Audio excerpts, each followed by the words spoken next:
بسم الله الرحمن الرحيم.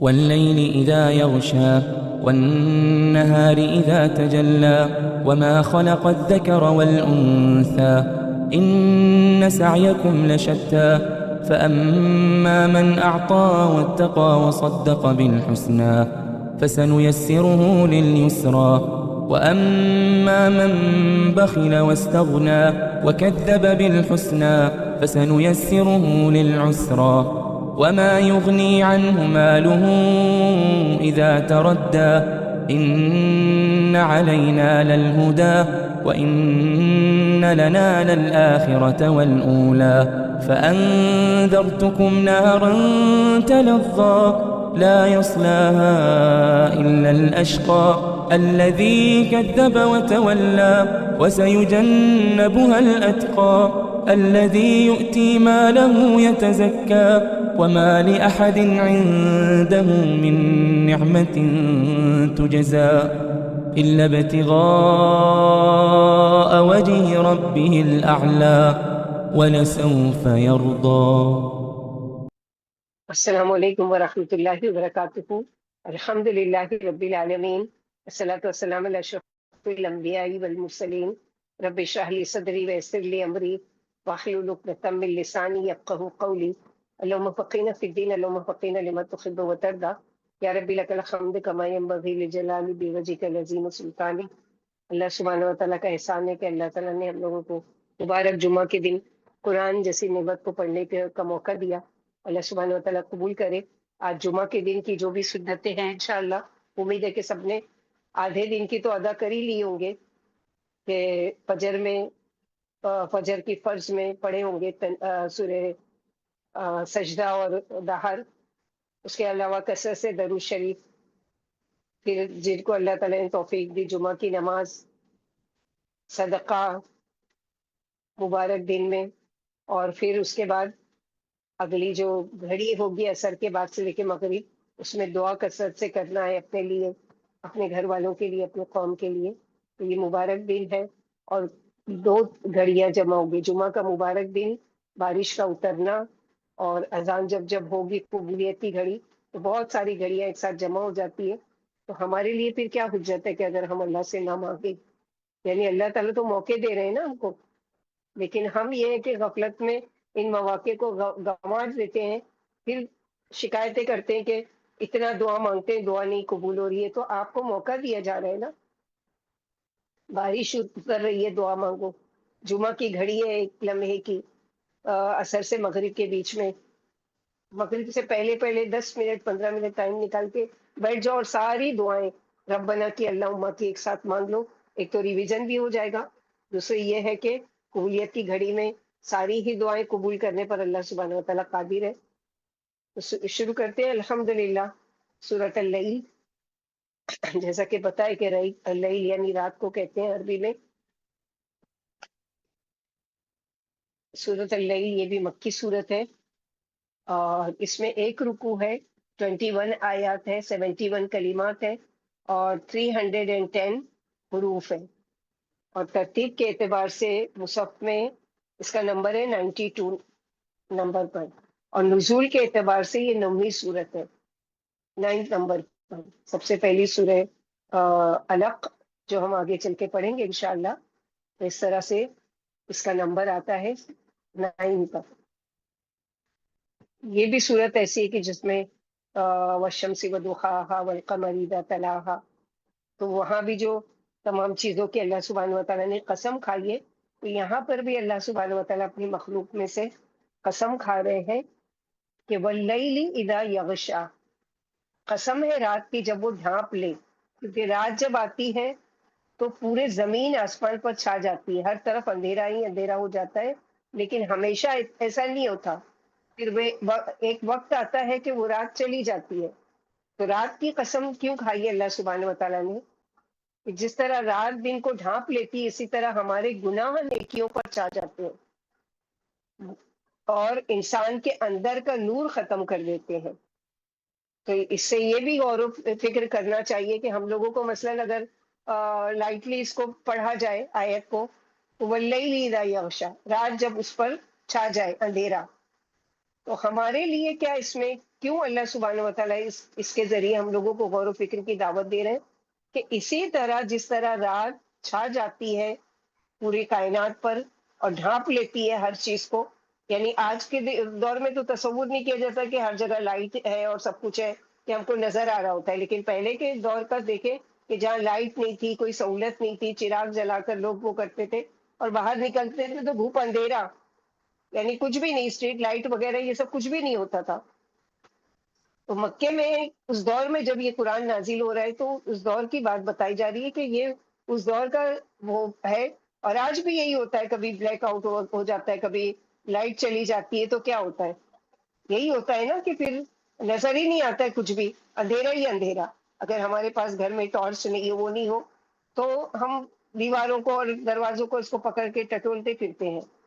تو یہ اللہ سبحانہ و تعالیٰ کا احسان ہے الحمدللہ۔ تو اللہ تعالیٰ ہم کو اس آیت کے ذریعے کیا سکھانا چاہ رہے ہیں کہ اسی طرح ہمارے گناہ جو ہے وہ نیکیوں پر چھا جاتے ہیں، یعنی نیکیاں تو ہم کرتے ہیں لیکن اس کے ساتھ ساتھ کچھ ایسے گناہ کرتے ہیں، وہ کیا ہے؟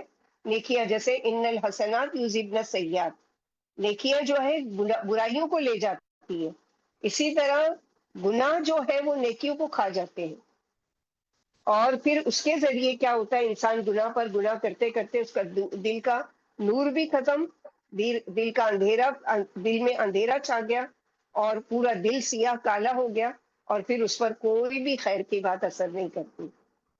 یہاں اللہ سبحانہ و تعالیٰ لیل کی قسم کھا کر کہہ رہے ہیں کہ یعنی رات کی قسم، وہ جب وہ چھا جائے اور سناٹا ہو جائے بالکل رات کا، اللہ سبحانہ و تعالیٰ نے یہ بھی احسان ہے کہ اللہ تعالیٰ نے رات بنائی، ورنہ ہم لوگ کیا کرتے؟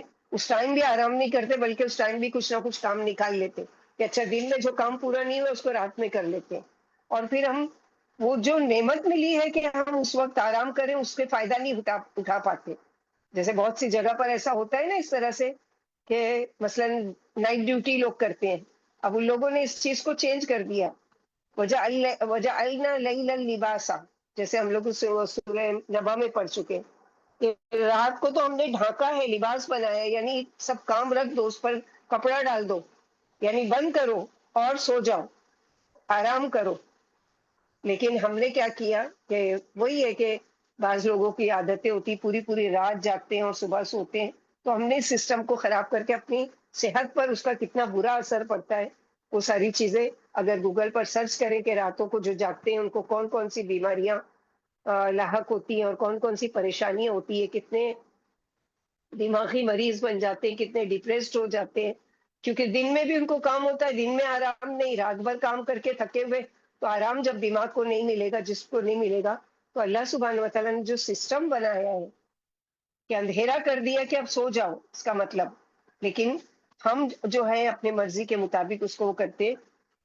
تو اس کا موضوع ہے سورہ لیل کے بارے میں خلاصہ دیکھیں گے تھوڑا سا، کہ اس سورے کا موضوع ہے زیادہ تر مال خرچ کرنا، مال کا دینے والا اور مال سے بخل کرنے والا، دونوں کردار یہاں پر آئے ہیں، دونوں برابر نہیں ہیں، دونوں کے اعمال اور اخلاق بھی برابر نہیں ہیں۔ اس کے آخری آیتوں میں سب سے سبب نزول ہے کہ یہ ابو بکر رضی اللہ تعالیٰ عنہ کے بارے میں نازل ہوئی، آگے دیکھیں گے ہم لوگ جب وہ آیت آئے گی۔ لیکن یہ ہدایت اور آیات صرف ابو بکر رضی اللہ تعالیٰ عنہ کے بارے میں نہیں ہے، بلکہ ان سب سے عام معنی سبھی لوگ، یعنی ہم سب کے لیے بھی ان آیتوں میں سبق ہے کہ اس کو پڑھتے ہوئے اپنا جائزہ لیں گے کہ ہم کس گروہ سے تعلق رکھتے ہیں، یہ ہمارے اپنا جائزہ لینے کے لیے بھی ہے۔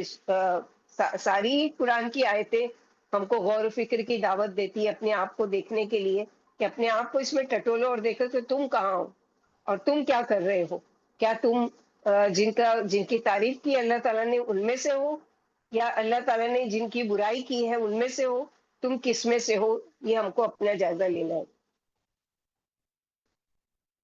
حقیقت یہ ہے کہ مال کے بارے میں انسان کا رویہ یا تو اسے کامیابی کی طرف لے جاتا ہے یا اسے ناکام کر دیتا ہے۔ مال انسان کے لیے دنیا میں بھی فائدے کا ذریعہ ہے اور آخرت کا فائدہ بھی اس سے حاصل کیا جا سکتا ہے، اگر اس مال کے ذریعے سے صحیح جگہ سے کمایا جائے اور صحیح جگہ پر خرچ کیا جائے۔ مال کا کمانا، مال کا حاصل کرنا برا نہیں ہے، لیکن مال کو صحیح طور پر خرچ نہ کرنا انسان کے لیے قیامت کے دن سخت محاسبے کا سبب بنے گا۔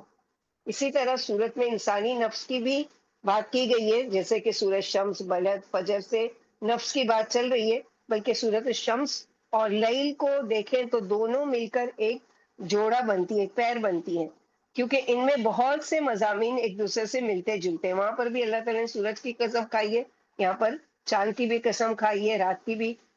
تو واللیل اذا یغشا، قسم ہے رات کی۔ رات اللہ تعالیٰ کی نشانیوں میں سے ایک نشانی ہے، مومن کے لیے آرام کا باعث ہے، اس کے ساتھ ساتھ رات عبادت کا وقت بھی ہے۔ رات کے آغاز یعنی مغرب سے ہی عبادت شروع ہو جاتی ہے، یعنی مغرب کی نماز، پھر عشاء کی نماز، پھر رات میں تہجد کی گھڑی، اور پھر وتر، اور اس کے بعد سحر کا وقت۔ تو رات کی آخری گھڑی میں استغفار کرنا تو مومن کے لیے رات ایک بڑی قیمتی چیز ہے، لیکن یہ قیمتی چیز، قیمتی رات کو کون بنائے گا؟ جو اس کی قیمت کو سمجھتا ہوگا، جو اس کی اہمیت کو سمجھتا ہوگا، وہ اس کو قیمتی بنائے گا، وہ اس سے فائدہ اٹھائے گا۔ قیمتی وقت ہے کیونکہ سب سے کٹ کر الگ ہو کر تنہائی میں وہ اپنے رب سے سرگوشی کر رہا ہوتا ہے، جس میں بندہ اپنے رب کی طرف بہترین رجوع کرتا ہے۔ یعنی ساری دنیاوی فکر سے ہم لوگوں کو اس وقت آزادی ہوتی ہے نا، گھر کا ٹینشن نہیں، کسی کو کھانا دینا ہے، کسی کو چائے بنا کے دینا ہے، کسی کا کوئی کام ہے، خود ہمارا کچھ کام ہے، وہ ساری چیزوں سے کٹ کر کیا ہے؟ یکسوئی سے اللہ تعالیٰ کی عبادت۔ تو غشی سے ہے یغشا، یعنی ڈھانپ لیتی ہے زمین اور اس پر پائی جانے والی تمام مخلوق کو۔ اس طرح آسمان پر بھی اندھیرا چھا جاتا ہے، یعنی اگر ہماری زمین کی یہ لائٹ وغیرہ نہ ہو تو کیا کچھ نظر آتا ہے؟ اسی طرح کفر کو، شرک کو، لا علمی کو اندھیرے سے تشبیہ دی گئی ہے۔ جب انسان کے دل و دماغ پر گمراہی کا اندھیرا چھا جاتا ہے تو اس کو صحیح حق نظر نہیں آتا، پھر وہ کیا کرتا ہے؟ گمراہی کے اندھیرے میں بھٹکتا پھرتا ہے۔ اور ظلمات سے تشبیہ دی گئی ہے، جو شرک کا اندھیرا ہے، کفر کا اندھیرا، اس کو ظلمات سے وہ کیا گیا۔ اور اندھا، اندھا بھی بعض جگہ بتایا گیا کہ کیا اندھا اور آنکھوں والا دونوں برابر ہو سکتے ہیں؟ یعنی جو ہدایت کا نور لے کر چلے اور جو اندھیروں میں شرک اور کفر کے بھٹکے، کیا دونوں برابر ہو سکتے ہیں؟ ہرگز بھی برابر نہیں ہو سکتے۔ پھر اگلی آیت میں اللہ سبحانہ وتعالیٰ فرماتے ہیں وَالنَّهَارِ إِذَا تَجَلَّى، اور قسم ہے دن کی جب وہ روشن ہو۔ رات کا اندھیرا ختم ہو کر دن کا اجالا پھیل جاتا ہے۔ اب سوچے کہ رات کہاں گئی؟ تو یہ کتنی بڑی اللہ سبحانہ وتعالیٰ کی نشانیوں میں سے ایک نشانی ہے کہ رات آئی تو دن چلا گیا، دن آئی تو رات چلی گئی۔ قسم ہے دن کی، اپوزٹ چیزوں کی قسم کھا کر اللہ تعالیٰ فرماتے ہیں ایک ہی دنیا ہے، ایک ہی ملک ہے، ایک ہی شہر ہے، ایک ہی محلے کے لوگ ہیں، بلکہ ایک ہی گھر میں رہتے ہوئے لوگ الگ الگ کام میں مشغول ہیں، سب کی کوشش مختلف، انجام بھی مختلف، جیسے کہ اگلی آیت میں آئے گا کہ ان سعیکم لشتیٰ۔ تو یہاں پر قسم کھا کر اللہ سبحانہ وتعالیٰ بتا رہے ہیں کہ جب، اور دین بھی اللہ کی عظیم نعمتوں میں سے ایک نعمت ہے، جب اندھیرا ختم ہو جاتا ہے اور اجالا نمودار ہوتا ہے تو اس کی قسم کھائی گئی ہے، اور جب دن روشن ہوتا ہے تو ساری مخلوق اور چیزیں جس کو رات نے ڈھانپ لیا تھا روشن ہو جاتی ہے، ہر چیز واضح نظر آنے لگتی ہے۔ اسی طرح انسان کی زندگی میں بھی وہی الہی کی روشنی میں وہ جہالت کے اندھیروں سے باہر آ جاتا ہے، پھر انسان کو اچھے برے کا فرق معلوم ہونے لگتا ہے۔ یعنی اگر اللہ سبحانہ و تعالیٰ قرآن جیسی روشنی ہم کو نہیں تھماتے، نہیں دکھاتے، تو ہم بھی ایسی شرک اور کفر کے اندھیروں میں بھٹک رہے ہوتے۔ لیکن اللہ سبحانہ و تعالیٰ کا احسان ہے کہ قرآن جیسی نعمت ہمارے ہاتھوں میں دے کر اللہ سبحانہ و تعالیٰ کہ لو یہ کتاب، اقرا کتاب کا، یعنی پڑھو یہ کتاب تمہاری۔ ایک تو اقرا کتاب کا بولا جائے گا قیامت کے دن، جو نامہ اعمال لو، اپنا نامہ اعمال پڑھو۔ اور آج یہ کہ اقرا کتاب، یعنی یہ قرآن تمہارے لیے آئی ہے، یہ تمہاری کتاب ہے۔ فی ہی ذکرکم، اس میں تمہارا ذکر ہے، اس میں اپنے آپ کو ٹٹولو، دیکھو، غور فکر کرو۔ یعنی دن کی قسم وہ جب روشنی کے ساتھ آ جائے تو اللہ سبحانہ و تعالیٰ نے یہاں پر اسی کا وہ کیا ہے۔ اور اس کے علاوہ اللہ تعالیٰ فرماتے ہیں وما خلق الذکر والانثی، اور جس نے پیدا کیا نر اور مادے کو، اس نے پیدا کیا نر کو اور مادہ کو، مرد اور عورت کو دو مختلف شکلوں میں، جس طرح رات اور دن مختلف، اسی طرح مرد اور عورت بھی مختلف۔ اور یعنی نر اور مادہ کے خالق کی قسم، جیسے کہ سورہ نبا میں ہم لوگ پڑھ چکے آیت نمبر 8 میں، خلقناکم ازواجا، یعنی ہم نے تمہیں جوڑا جوڑا پیدا کیا. اور سورہ زاریات آیت نمبر 49 میں اللہ تعالیٰ فرماتے ہیں وَمِن كُلِّ شَيْءٍ خَلَقْنَاهُ زَوْجَيْنِ، ہم نے ہر چیز کا جوڑا بنایا. تو یہ ہر چیز کا، جیسے رات کا اپوزٹ دن ہے، مرد کا اپوزٹ عورت ہے، اور لڑکی کا اپوزٹ لڑکا ہے، ویسے ہی زمین کا اپوزٹ آسمان ہے. تو ہر چیز کا جوڑا جوڑا بنایا، جیسے ہم لوگ اس میں پڑھ چکے ہیں نا سورہ فجر میں، کہ ساری ہی چیز اللہ سبحانہ و تعالیٰ نے یعنی جیسے وہاں پر پڑھا نا والشفع والوتر، تو اللہ تعالیٰ نے ساری چیز شف پیدا کی. شف یعنی جوڑے جوڑے بنائی ہے، ایون نمبر میں بنائی ہے. لیکن اللہ سبحانہ و تعالیٰ کی ذات کیا ہے؟ آڈ ہے، یہ ایک ہی ہے. تو یہ دراصل ہمارے لیے کہ ہم اس میں کرتے کیا ہے. اللہ کی قسم، جس نے نر مادہ کو پیدا کیا، رات اور دن کا جوڑا بنایا، نر اور مادہ کا جوڑا، تو یہاں دو مختلف اپوزٹ چیزوں کی قسم کہ اللہ نے انسان کو دو مختلف شکلوں میں پیدا کیا، بلکہ تمام مخلوق دونوں کی قسم کہ اللہ نے ایک دوسرے کی ضرورت ہے، دونوں کے ملاپ سے آئندہ نسل انسانی چلتی ہے. یعنی اللہ سبحانہ و تعالیٰ نے جوڑوں کی شکل میں بنانے کا مقصد کیا ہے؟ اللہ سبحانہ و تعالیٰ صرف مرد ہی بناتے اور مرد سے بچے پیدا ہو سکتے تھے، جیسے کہ آدم علیہ السلام کی پسلی سے حوا علیہ السلام کر سکتے تھے نا. اللہ تعالیٰ نے وہ ساری تخلیق کے وہ طریقے بھی بتائے، ہم یہ بھی کر سکتے ہیں. اور ہم بغیر باپ کے عیسیٰ علیہ السلام کو بھی پیدا کر سکتے ہیں، اور ہم بغیر ماں باپ کے حوا علیہ السلام کو بھی پیدا کر سکتے ہیں، اور بغیر ماں باپ کے ہم آدم علیہ السلام کو بھی پیدا کر سکتے ہیں. تو جب وہ سارے کام جو تمہاری نظر میں مشکل ہے، جو تم کر ہی نہیں سکتے، تو کیا ہم نر اور مادے سے کو ملا کر یعنی اولاد نہیں دے سکتے؟ تو اللہ سبحانہ و تعالیٰ یہ اولاد دینے پر قادر ہے. اور وما خلق الذکر والانثی، اور جس نے پیدا کیا، جس نے خلقت دی ذکر اور انثی کو، نر اور مادہ دونوں کو. تو اللہ سبحانہ و تعالیٰ آج بلیم کرتے ہیں اگر لڑکیاں پیدا ہو جائے تو ماں کو بلیم کرتے ہیں، اس کو تو یعنی اس میں تو وہ ہی نہیں ہے کہ یہ لڑکا پیدا کر سکے. یا مردوں کو بعض دفعہ ان کی مائیں تانا دیتی ہے، یعنی تیری قسمت میں تو لڑکا ہی نہیں ہے، یا تجھ سے تو ہوگا ہی نہیں، اور یہ ساری چیزیں. تو یاد رکھو یہ دونوں چیزوں کو پیدا کرنے والے کون ہیں؟ اللہ سبحانہ و تعالیٰ. اللہ تعالیٰ جس کو چاہے لڑکا ہی لڑکا دے، پڑھ چکے پیچھے، جس کو چاہے لڑکیاں ہی لڑکیاں دے، جس کو چاہے لڑکا اور لڑکا دونوں ملا کر دے، اور جس کو چاہے بانجھ رکھے. یہ اللہ تعالیٰ کی قدرت ہے. تو کسی پر بلیم نہیں کر سکتے. اگر کسی کا بچہ نہیں ہو رہا ہے تو وہ منحوس ہے، اور وہ بانجھ ہے، اور یہ ایسی ہے، اور وہ ویسی ہے. اللہ سبحانہ و تعالیٰ نے مثال بتا دی قرآن میں سارہ رضی اللہ تعالیٰ عنہ کی، ابراہیم علیہ السلام کی بیوی کی، آسیہ رضی اللہ تعالیٰ عنہ کی، فرعون کی بیوی کی، کہ اولاد نہیں تھی ان سب کی. تو یہ ساری چیزیں پیدائش کرنے والے کون ہیں؟ اللہ سبحانہ و تعالیٰ. تو ہم سب کیا کرتے ہیں کہ جہالت کی وجہ سے دوسروں کو بلیم کرتے ہیں. وہ لڑکی پیدا نہیں کر سکتا، وہ لڑکا پیدا نہیں کر سکتا، اس کے تو اولاد نہیں ہو سکتی.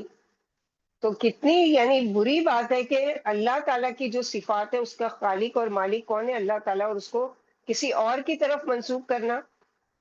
اور یا پھر یہ ہے کہ دوسری طرف شرک میں چلے جاتے ہیں.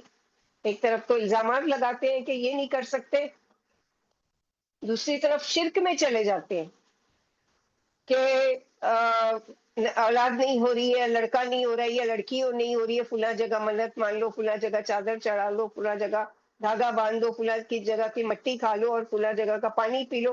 پتہ نہیں کیا کیا کیا کرتے ہیں اللہ کو چھوڑ کر. اللہ تعالیٰ نے اس ذریعے سے اگر لکھی ہے اولاد تو ہوگی، لیکن یاد رکھو پھر تمہارا عقیدہ اور اس غیر اللہ پر مضبوط ہو جائے گا، اور شرک کے اندھیرے میں تم چلے جاؤ گے.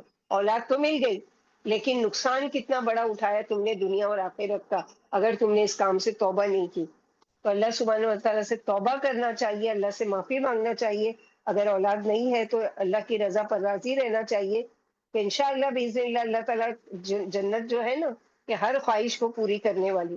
تو یہاں اگر وہ نہیں ہوا کہ اولاد کی خواہش نہیں ملی، یا شادی نہیں ہوئی، یا جو بھی پریشانی جس کی خواہش ہم کر رہے تھے اور نہیں ملا، تو تو جنت تو ہے نا ایک بدلے کا دن، ایک ڈے آف ججمنٹ، اور ایک پورا پورا اجر اور بدلہ دیا جانے والا کہ یوف صابرون اجرہم بغیر حساب، کہ جنہوں نے دنیا میں کوئی چیز کی چاہت کی تھی، تمنا کی تھی، اور ان کی چاہت دنیا میں نہیں پوری ہوئی اور انہوں نے اس پر صبر کیا، تو بدلے میں اللہ سبحانہ و تعالیٰ کیا ہے، اب ان کو وہ ساری خواہشات جنت میں پوری کریں گے۔ اولاد نہیں ہے اولاد دیں گے، شادی نہیں ہوئی تو شادی کروا دیں گے، گھر نہیں تھا تو بالا خانے دے دیں گے، اچھا کھانا نصیب نہیں ہوا تو اب میوے جنت کے کھلائیں گے، سلسبیل سے پانی پینا، ہر ہر ہر یعنی وَلَكُمْ فِيهَا مَا تَشْتَهِي أَنفُسُكُمْ وَلَكُمْ فِيهَا مَا تَدَّعُونَ، تم جس چیز کا مطالبہ کرو گے وہ ملے گا، جو تمہاری خواہش ہوگی وہ سب ملے گا، بس اس کے لیے کیا ہے کہ اللہ کی رضا پر دنیا میں راضی رہنا ہے، اپنی کمی پر اور صبر کرنا ہے، اور اللہ تعالیٰ سے بہترین کی امید رکھنا ہے۔ آگے کی آیت اللہ سبحانہ و تعالیٰ فرماتے ہیں ان سعیکم لشتیٰ، بے شک تمہاری کوشش البتہ مختلف طرح کی ہے، تمہاری دوڑ دھوپ مختلف قسم کی ہے۔ یہاں تو دو چیزوں کا مقابلہ اپوزٹ ایک دوسرے کی بتائی گئی، کہ جس طرح رات کی خصوصیت مختلف، اسی طرح دن رات کے بالکل مختلف، اسی طرح مرد کو اللہ نے ایک الگ مخصوص جسمانی ساخت دی، اور عورت اس کا رول، اس کا شکل و صورت، جسمانی ساخت مختلف، اگرچہ دونوں ہی انسان ہیں، لیکن دونوں کی جو بنانے کی کوالٹی اور دونوں کی جو صلاحیت ہے اور دونوں کی جو اللہ سبحانہ و تعالیٰ نے کام کرنے کی قوت رکھی ہے وہ مختلف ہے۔ اسی طرح تمہاری کوشش بھی مختلف ہے، جیسے رات کے کام اگر کوئی دن میں کرے اور دن کے کام رات کو، تو یہ فطرت کو بدلنا ہوگا، اس کا اپنا نقصان ہوگا۔ اسی طرح مرد، اس کا کام کا طریقہ انداز مختلف، اللہ تعالیٰ نے دونوں کو مختلف پیدا کیا ہے، اسی لیے کہ دونوں اپنے اپنے کاموں اپنے اپنے انداز سے بہتر انجام دے سکیں۔ اگر کوئی مرد عورت بن کر جینا چاہتا ہے یا عورت مرد بن کر جینا چاہ رہی ہے تو وہ فطرت کے خلاف، اس کی سوچ اور فطرت کے خلاف جا رہے ہیں، اور فطرت کے خلاف جائیں گے تو اس کا نقصان بھی خود کو ہی بھگتنا پڑے گا۔ آج کتنی ہی عورتیں آزادی کے نام پر اپنے آپ کو چیلنج کرتی ہیں اور خود پریشانی اٹھاتی ہیں۔ اللہ نے تو اس کو گھر کی ملکہ بنایا تھا، اور وہ خود ساختہ بوجھ تلے دبی جا رہی ہے۔ تو ایک تو یہ معنی تھا کہ اللہ تعالیٰ نے جس کو جس چیز کے لیے پیدا کیا اس کو اسی کے لیے کوشش کرنا چاہیے، اپنی حدود سے آگے نہیں بڑھنا چاہیے یا اپنے حد سے آگے نہیں نکلنا چاہیے۔ دوسرا معنی، انسان کے اعمال کے اعتبار سے بھی کوشش مختلف ہے۔ ایک وہ شخص جو عمل سے اپنے رب کو راضی رکھتا ہے، خواہ مرد ہو یا عورت، اور دوسرا کردار مختلف، اسی طرح کوششوں کے مختلف ہونے پر انجام بھی مختلف ہوگا۔ لہٰذا انسان کو سمجھایا جا رہا ہے کہ جیسی تمہاری کوشش، فیصلہ خود کر لو، دو راستہ دکھا دیا گیا، وَهَدَيْنَاهُ النَّجْدَيْنِ، کہ دو راستوں کی رہنمائی کر دی گئی، یعنی تمہارے اعمال متضاد ہیں، اپوزٹ ہیں، کوئی اچھے عمل کر رہا ہے اور کوئی برے، کوئی اللہ کو راضی کرنے والا کام کر رہا ہے اور کوئی ناراض کرنے والا، اور کوئی جنتی ہے اور کوئی جہنمی ہے۔ تو یہ سب تمہاری چوائس تھی، تم نے اس کو چنا ہے۔ اللہ تعالیٰ نے نہیں پیدا کیا کہ تم سب کے سب بدبخت بن جاؤ اور سب کے سب نیک ہدایت ہے، بلکہ اللہ تعالیٰ نے تم کو ہدایت کا راستہ دیا ہے۔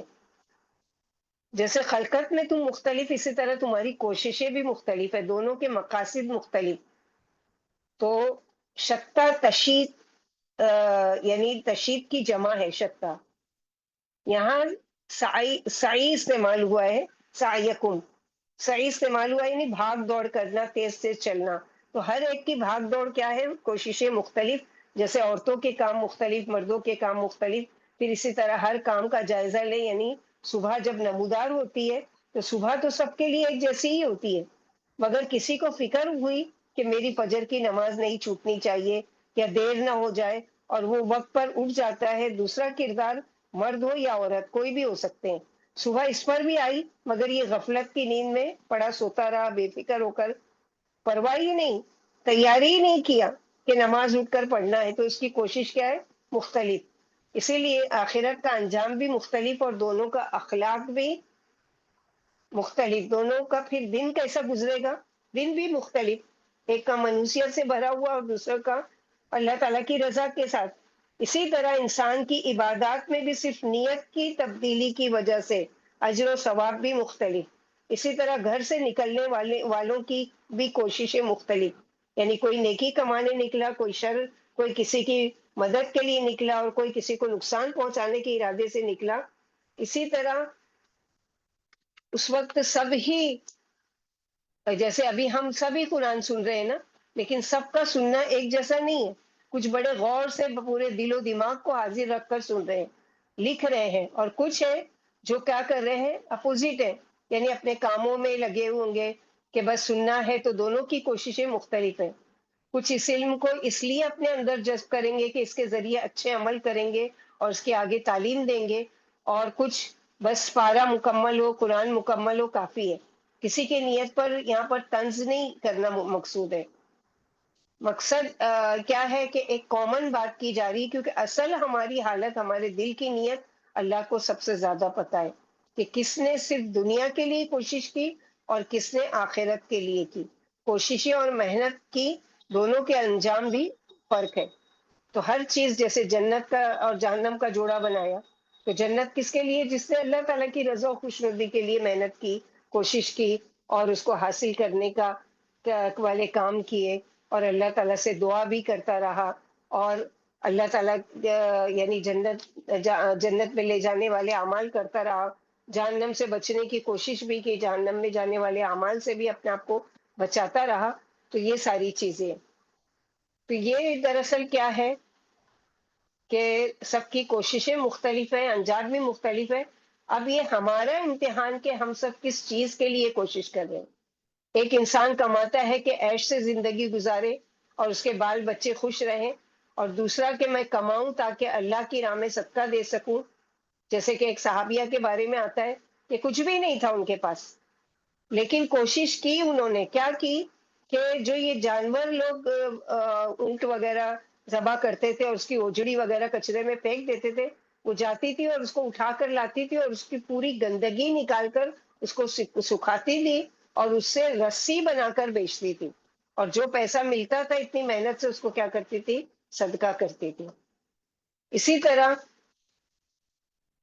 ایک صحابی ہے، جب اللہ کے نبی صلی اللہ علیہ وسلم نے صدقے کی ترغیب دلائی تو کیا کیا کہ ایک یہودی کے کنویں پر گئے اور اس سے مزدوری مانگی۔ اس نے کہا کہ اگر پوری رات اتنا اتنا ڈول یعنی پانی نکال لو گے کنویں سے تو تم کو چند کھجوریں دی جائے گی۔ تو ساری رات انہوں نے پانی کا ڈول نکالا، اس سے پانی نکالا کنویں سے، اور صبح جب ہوئی تو اس نے کیا کیا، اس یہودی نے ایک مٹھی بھر کھجور اجرت کے طور پر دی۔ پوری رات محنت کر کے کھا کے سو سکتے تھے نا، لیکن کیا کیا انہوں نے؟ جا کر اللہ کے نبی صلی اللہ علیہ وسلم، یا رسول اللہ صلی اللہ علیہ وسلم، ہاتھ دیکھیے، ہاتھ دیکھا تو پورے چھلنی رسی کھینچ کھینچ کر کیا کیا، تو ساری رات کنویں سے پانی نکالا اور اس کو یہ لے کر آیا ہوں محنت کی۔ تو آپ صلی اللہ علیہ وسلم اتنا خوش ہوئے کہ اس کھجور کو تمام لوگوں کے مال کے ڈھیروں پر رکھ دیا کہ یہ سب سے قیمتی۔ تو کوشش کی نا، ہم لوگ کیا کرتے ہیں؟ کوشش ہی نہیں کرتے، میرے سے نہیں ہوگا۔ بعض لوگوں کو نماز پڑھنا بھاری، بعض لوگوں کو روزہ رکھنا بھاری، بعض لوگوں کو صدقہ کے لیے مال نکالنا بھاری۔ تو یہ اس لیے کہ ایک تو شیطان دشمن بنا ہوا جو بیٹھا ہوا ہے کہ وہ یہ خیر کے کام کی طرف آنے نہیں دیتا، کرنے نہیں دیتا، اور دوسرے یہ کہ ہم خود کوشش نہیں کرتے اور ہم امیدوں پر جی رہے ہیں۔ چونکہ میرے ماں باپ نیک تھے تو انشاءاللہ مجھے بھی جنت مل جائے گی۔ نہیں، ماں باپ نے جو محنت کی اس کے بدلے ان کے لیے جنت، ہم جو محنت کریں گے ہمارے بدلے میں جنت۔ ایسے ہی جنت آسانی سے ملنے والی ہوتی تو انبیاؤں کے چچا، انبیاؤں کے ماں باپ، اور وہ جو شرک پر اور اس کفر پر انتقال ہوا، وہ ان کو جنت میں لے کر جا سکتے تھے نا، کیونکہ انبیاؤں کا درجہ تو تمام مخلوق میں سب سے بڑا ہے۔ لیکن نہیں، سب کی کوشش اللہ تعالیٰ خود دیکھیں گے۔ جیسے ایک حدیث میں آتا ہے، ہر انسان جب صبح کو اٹھتا ہے تو وہ اپنے نفس کو تجارت میں لگا دیتا ہے، یعنی بیچنے والا ہوتا ہے۔ کوئی اس تجارت میں کامیاب ہو جاتا ہے اور اپنے آپ کو جہنم کی آگ سے بچا لیتا ہے، اور کوئی ایسا بھی ہوتا ہے کہ اس کی محنت اور کوشش اس کے ہلاکت کا سبب بن جاتی ہے۔ یعنی ایک نے جہنم سے بچا لیا اور ایک نے کیا کیا، ایسے کام کی کوشش کی کہ جہنم میں جانے والوں میں سے بن گیا۔ یعنی ہر روز ہم سب اپنے نفس کو اچھے یا برے کا سودا کرتے ہیں۔ اور ڈیلی کا اگر ہم حساب کریں اپنا، تو ایک دن کا کم از کم حساب لیں کہ آج صبح سے لے کر رات ہو، تو آج کے دن کا سب کے لیے ہوم ورک ہے کہ آج کے دن کا کم از کم حساب کریں کہ رات کو بستر پر جائیں اور فجر سے لے کے جب آپ کی آنکھ کھلی اور جب آپ بستر پر گئے، تو جب تک دیکھیے، کاؤنٹ کیجئے کہ آج میں نے کتنے خیر کے کام کیے، کون کون سے نیکی کے کام کیے اور کون کون سی برائی کے کام کیے۔ اگر نیکی کے کام زیادہ ہوئے اور برائی کی کم تھے، تو اس برائی کے لیے اللہ سے توبہ کر کے معافی مانگ کے سو جائیں، تاکہ وہ برائی بھی کیا ہے نیکیوں میں بدل جائے یا پھر معاف کر دی جائے، نام عمل سے مٹا دی جائے۔ اور اگر اس کا اپوزٹ ہے، یعنی گناہ کے کام دن بھر میں زیادہ کیے ایک دن اور نیکیاں کم تھی، تو افسوس کرنا اپنے اوپر اور اگلے دن کے لیے عہد کرنا ہے کہ انشاءاللہ کل کا دن جب اللہ سبحانہ وتعالیٰ مجھے دوبارہ زندگی دیں گے، دوبارہ میں اٹھوں گی، تو اب آج کی طرح نہیں ہوگا میرا دن، بلکہ کیا ہے اس سے بہتر کروں گی۔ تو اللہ سبحانہ وتعالیٰ یہاں پر یہی کہ ان سعیکم لشتیٰ، گھر میں بھی ہم لوگ دیکھتے ہیں نا، گھر والوں کی کوشش کوئی ہے کہ مثلا اٹھا اور عبادت میں لگا ہوا ہے اور اللہ سبحانہ وتعالیٰ کی رضا و خوشنودی چاہنے کے کام کر رہا ہے، اور کوئی ہے کہ اسی ایک ہی گھر میں کئی مختلف قسم کے لوگ ملیں گے، کوئی ہے جو دنیا پرست ہے، کوئی ہے جو دین پرست ہے، کوئی جو ہے اللہ کی رضا کا کام کر رہا ہے، کوئی ہے جو اللہ کی ناراضگی کا کام کر رہا ہے۔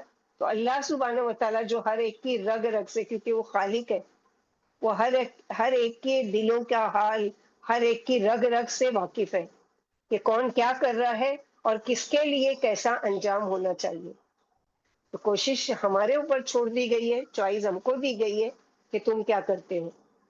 اگلی آیت میں اللہ تعالیٰ فرماتے ہیں فَأَمَّا مَنْ أَعْطَى وَاتَّقَى، فَأَمَّا مَنْ، پھر جو کوئی تم میں سے یعنی دو میں سے ایک کا راستہ، پھر جس کسی نے کسی کو کچھ دیا اور تقوی اختیار کیا، یعنی محض اللہ کے لیے یہ کام کیا، کسی پر احسان جتانے کے لیے نہیں کیا، اور کیا کیا، وصدق بالحسنی، اور بھلائی کی تصدیق کی، یعنی نیکی کے کام جب اس کے سامنے آئے تو اس نے اس میں شک کے بغیر اس کو سچ مان لیا اور اپنی زندگی کو اس کے مطابق ڈھال لیا، اور عمل نے بھی اس کی تصدیق کی۔ ایسوں کا انجام کیا ہے کہ آگے دیکھتے ہیں، جیسا کہ یہاں بتایا کہ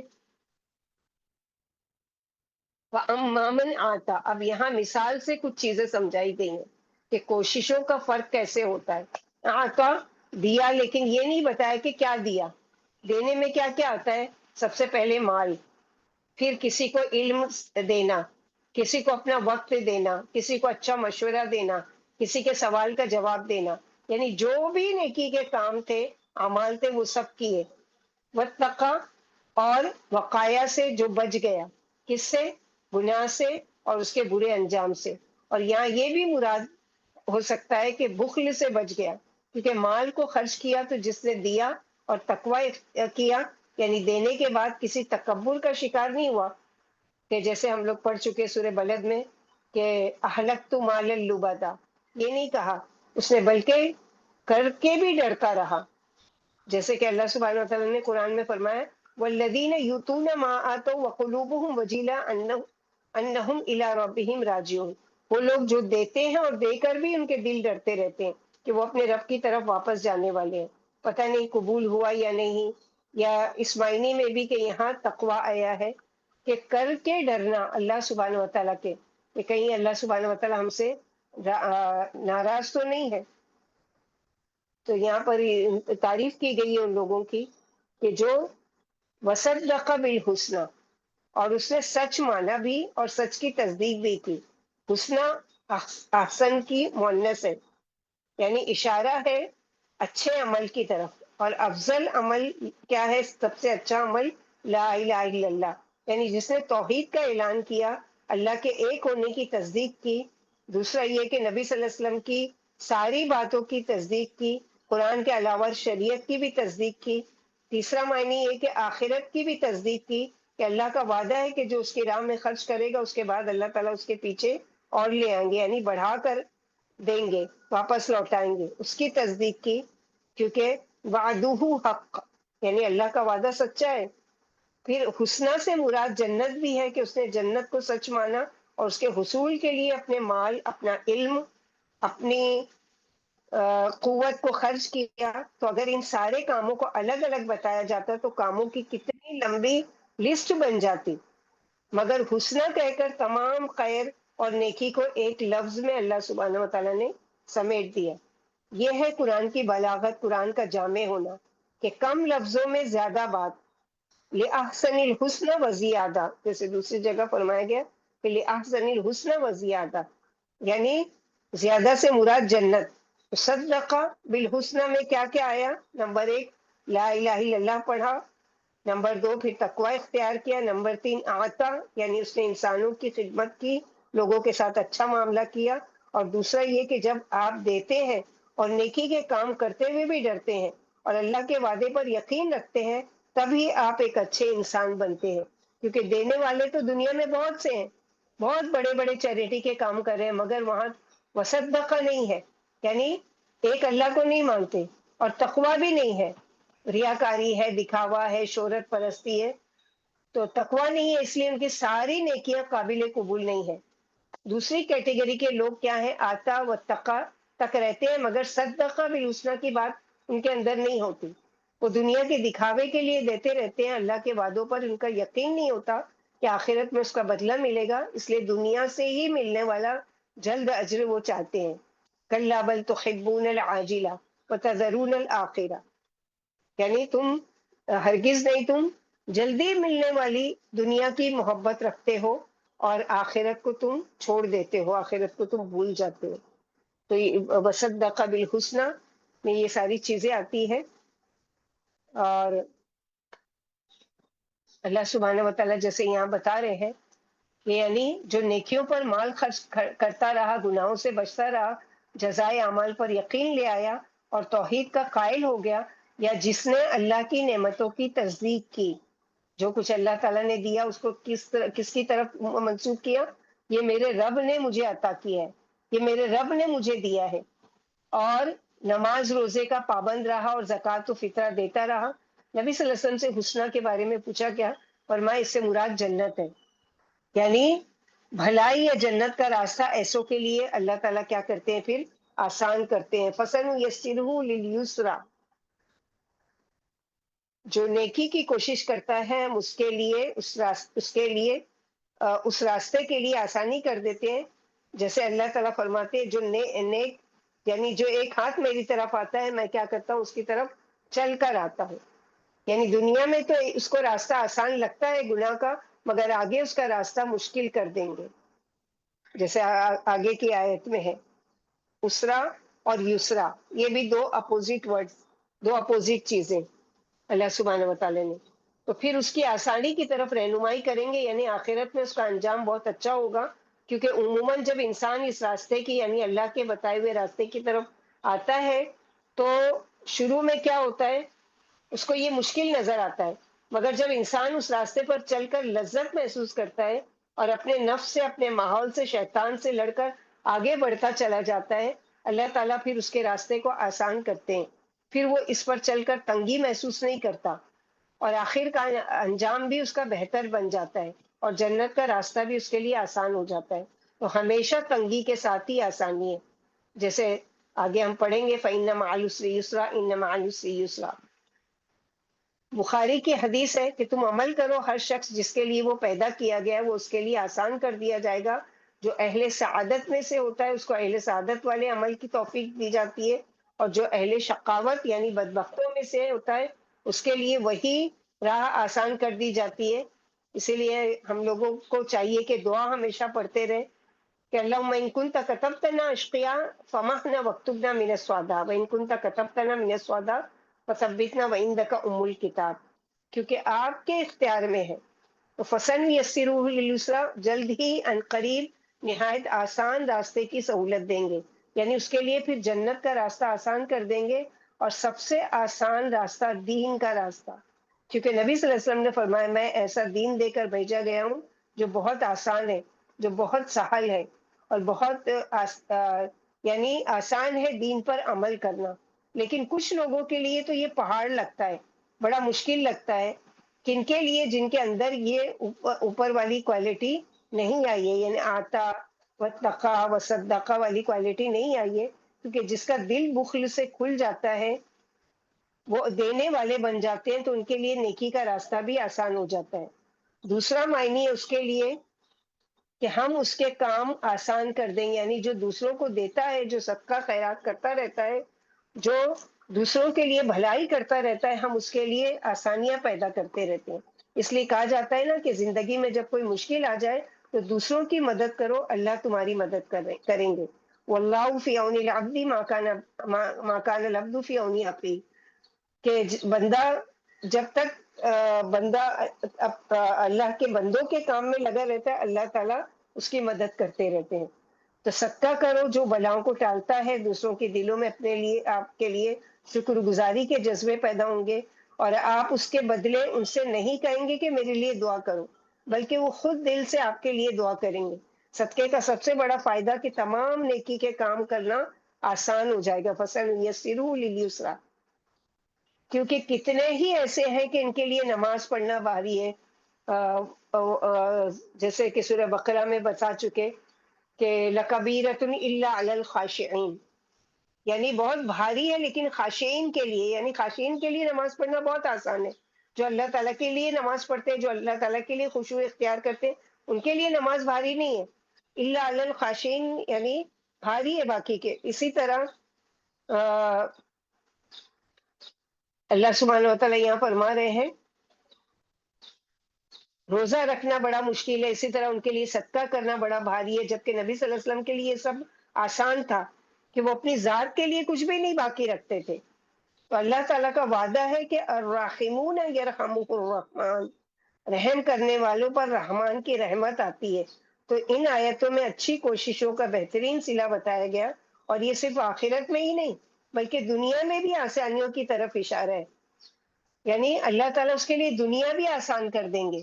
آخرت تو آسان ہوگی ہی ہوگی اس کے لیے، لیکن اللہ تعالیٰ اس کے لیے دنیا میں بھی آسانیاں پیدا کریں گے، دنیا میں بھی اس کے لیے راستے کھلتے چلے جائیں گے۔ اور اسی طرح وہ کیا ہے کہ اور یہ کس کے لیے ہوگا، یعنی بھلائی یا جنت کا راستہ ایسوں کے لیے آسان کر دیتے ہیں جو اللہ تعالیٰ کے فرما بردار بنتے ہیں، جو اللہ کی مان کر چلتے ہیں۔ اللہم اجعلنا منہم، اللہ تعالیٰ ہمیں ان میں سے بنائے جو ہم اللہ تعالیٰ کی فرما برداری کرنے والے ہیں۔ اس سے اپوزٹ دوسرا ایک کردار بتایا گیا ہے کہ وَأَمَّا مَن بَخِلَ وَاسْتَغْنَىٰ وَكَذَّبَ بِالْحُسْنَىٰ، اور جس نے بخل کیا اور بے پرواہی برتی، اور کذب بالحسنى یعنی بھلائی کو جھٹلایا، یعنی نیکی کی تکذیب کی، نیکی کا انکار کیا، فَسَنُيَسِّرُهُ لِلْعُسْرَىٰ، ہم اس کو سخت راستے کی سہولت دیں گے، یعنی اس کو مشکل انجام سے دوچار کریں گے۔ جیسے کہ اس کی کوشش مختلف، اسی طرح انجام بھی دونوں کا مختلف۔ تو وَأَمَّا مَن بَخِلَ وَاسْتَغْنَىٰ، بخل کیا، واجب کو روکنا۔ بخل کیا ہے؟ واجب کو روکنا، یعنی جو ذمہ داری اللہ تعالیٰ نے اس پر ڈالی تھی اس کو اس نے روکا، مثلا زکوٰۃ کو ادا نہ کرنا، جس کی کفالت اس پر ذمہ داری لازم ہے، جس کے نان و نفقے کی آپ کی ذمہ داری ہے، اس ذمہ داری کو ادا نہ کرنا۔ اور اسی طرح مستحب یعنی پسندیدہ کاموں کو نہ کرنا بھی بخل ہوتا ہے۔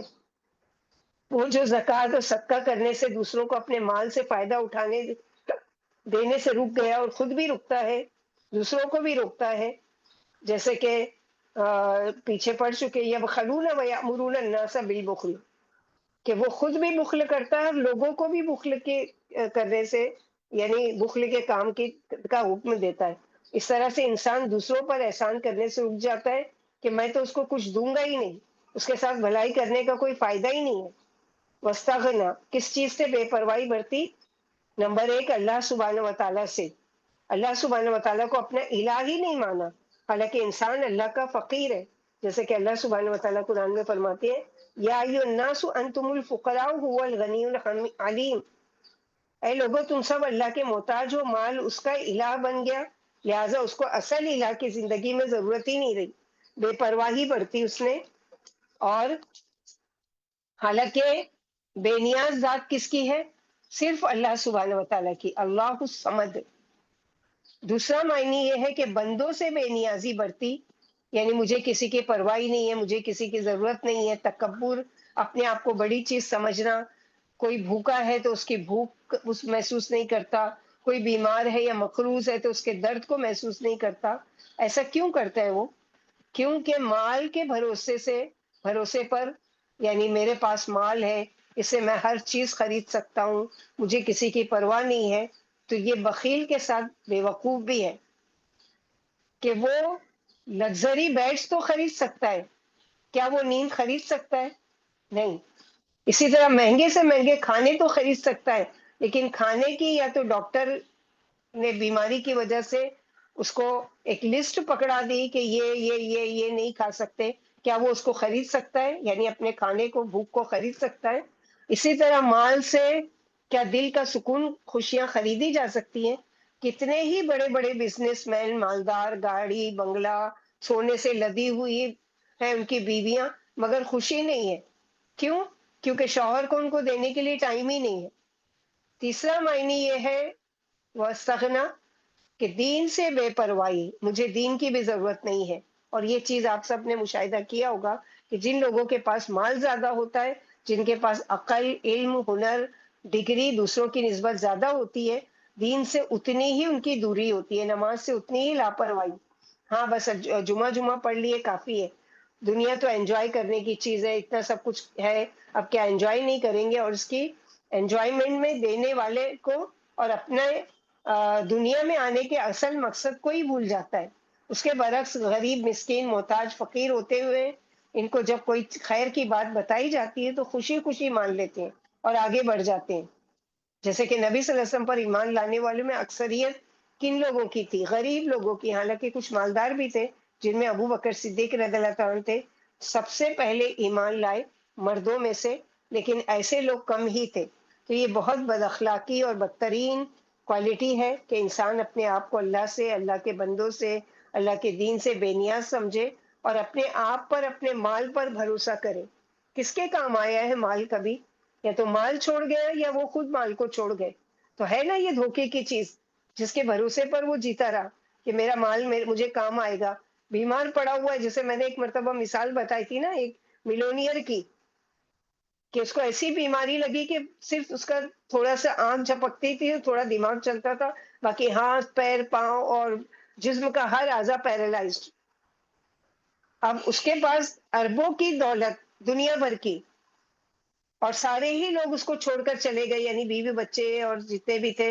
ایک نوکر جو وفادار تھا وہ اس کے پاس رہا، کہ اس کی رات دن کی خدمت کرتا تھا۔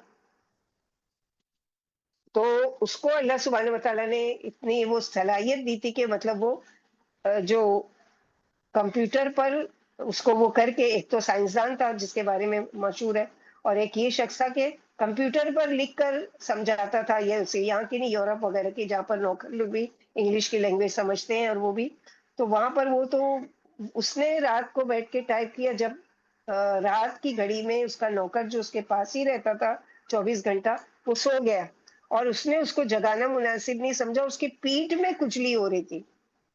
اب وہ ہاتھ تو اٹھا کے پیچھے نہیں لے جا پا رہا ہے کہ اس کو کھجا سکے، اتنی بے چینی، اتنی تکلیف کہ اس نے اس پہ ٹائپ کیا کہ اگر یہ میری یہ تکلیف کوئی دور کر دے تو میں آدھی دولت، یعنی اتنا ملونیئر کے اس کی کوئی گنتی ہی نہیں تھی، اتنا مال تھا، کہ یہ اگر کوئی اس وقت میری یہ مدد کرے، میں آدھی دولت اس کو دینے کو تیار ہوں۔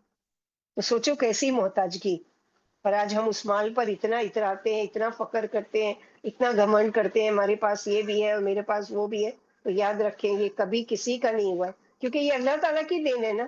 اللہ سبحانہ وتعالیٰ جب چاہے اس کو کسی کو دے کر آزمائے، جب چاہے کسی کو چھین کر آزمائے، جیسے سورہ فجر میں پڑھ چکے، وَأَمَّا مَنْ آتا، یعنی جو اس نے پھر شکایت کرتا ہے کہ میرے رب نے میری عزت کی مجھے مال دے کر، اور اگر چھین لیتے تو میرے رب نے مجھے ذلیل کیا۔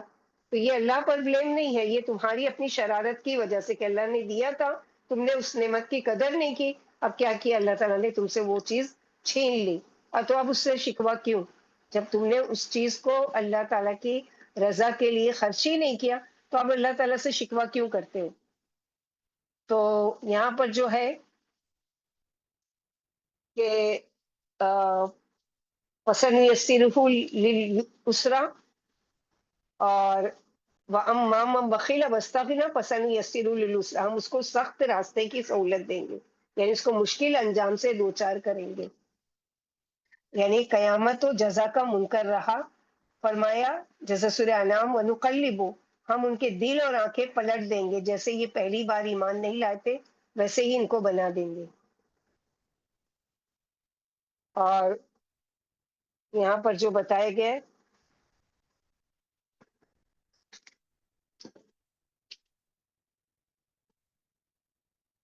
ہاں، وَكَذَّبَ بِالْحُسْنَىٰ، نیکی کے سارے کام کو جھٹلا دیا، حتیٰ کہ پیچھے پڑ چکے. فَسَنُيَسِّرُهُ لِلْعُسْرَىٰ، اسرا تنگی یعنی سب سے بڑی تنگی تو اس کے اپنے دل میں پیدا کر دیں گے.